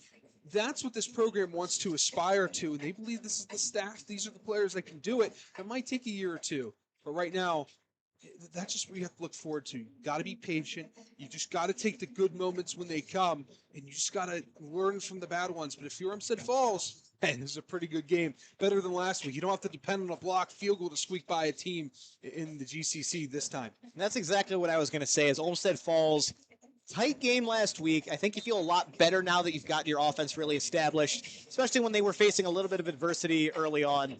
Got to feel good. Olmsted Falls is back to kind of what they're used to. Is it like we're just going to kind of kneel the ball out here to end things. Man, like I said with Brunswick, no time to panic. Plenty of time left this year. And again, they've got the pieces, right? The 3 points up on that board right now do not do this team justice for how they were able to move the ball, especially early on today against a tough Olmsted Falls squad. And folks, clock's still running out here, but that is going to do it for this game. Your final score, Olmsted Falls Bulldogs 27, the Brunswick Blue Devils 3. Make sure you stick around, folks, as Darian and Dom give you the Cement Mason Local 404 Union postgame show. And in that, we will name our Mickey Mart Player of the Game. We'll be right back after these brief messages. This week's Key On Sports Game of the Week is brought to you by Westside Flea. Westside Flea began with an idea to offer creative, talented vendors an affordable venue to showcase their items in the West Side suburbs, a market where everyone could attend for free and find items at all price points. A free fun day for the whole family, including pets on a leash. Village Coffee and Creamery. From the founders of Nancy's Main Street Diner comes Village Coffee and Creamery. They have everything from dessert, lunch items, and coffee to ice cream and every kind of sweet treat you could think of. They are located at 486 Main Street in Grafton. Tech Corp LLC. Through a relentless commitment to quality and service, Tech Corp LLC has developed a reputation for delivering work that exceeds expectations. They have the knowledge and experience to handle projects of any size and scope. Tech Corp LLC specializes in commercial and industrial roofing and offers assessment management programs, inspections, infrared scanning, restoration, project management, and consulting. You can reach them today by phone at 888-588-5524. TNT Construction. They provide residential and commercial remodeling, construction, and building services to clients in Cleveland and all of Northeast Ohio. Look them up today at tntcleveland.com. Spins Bowl.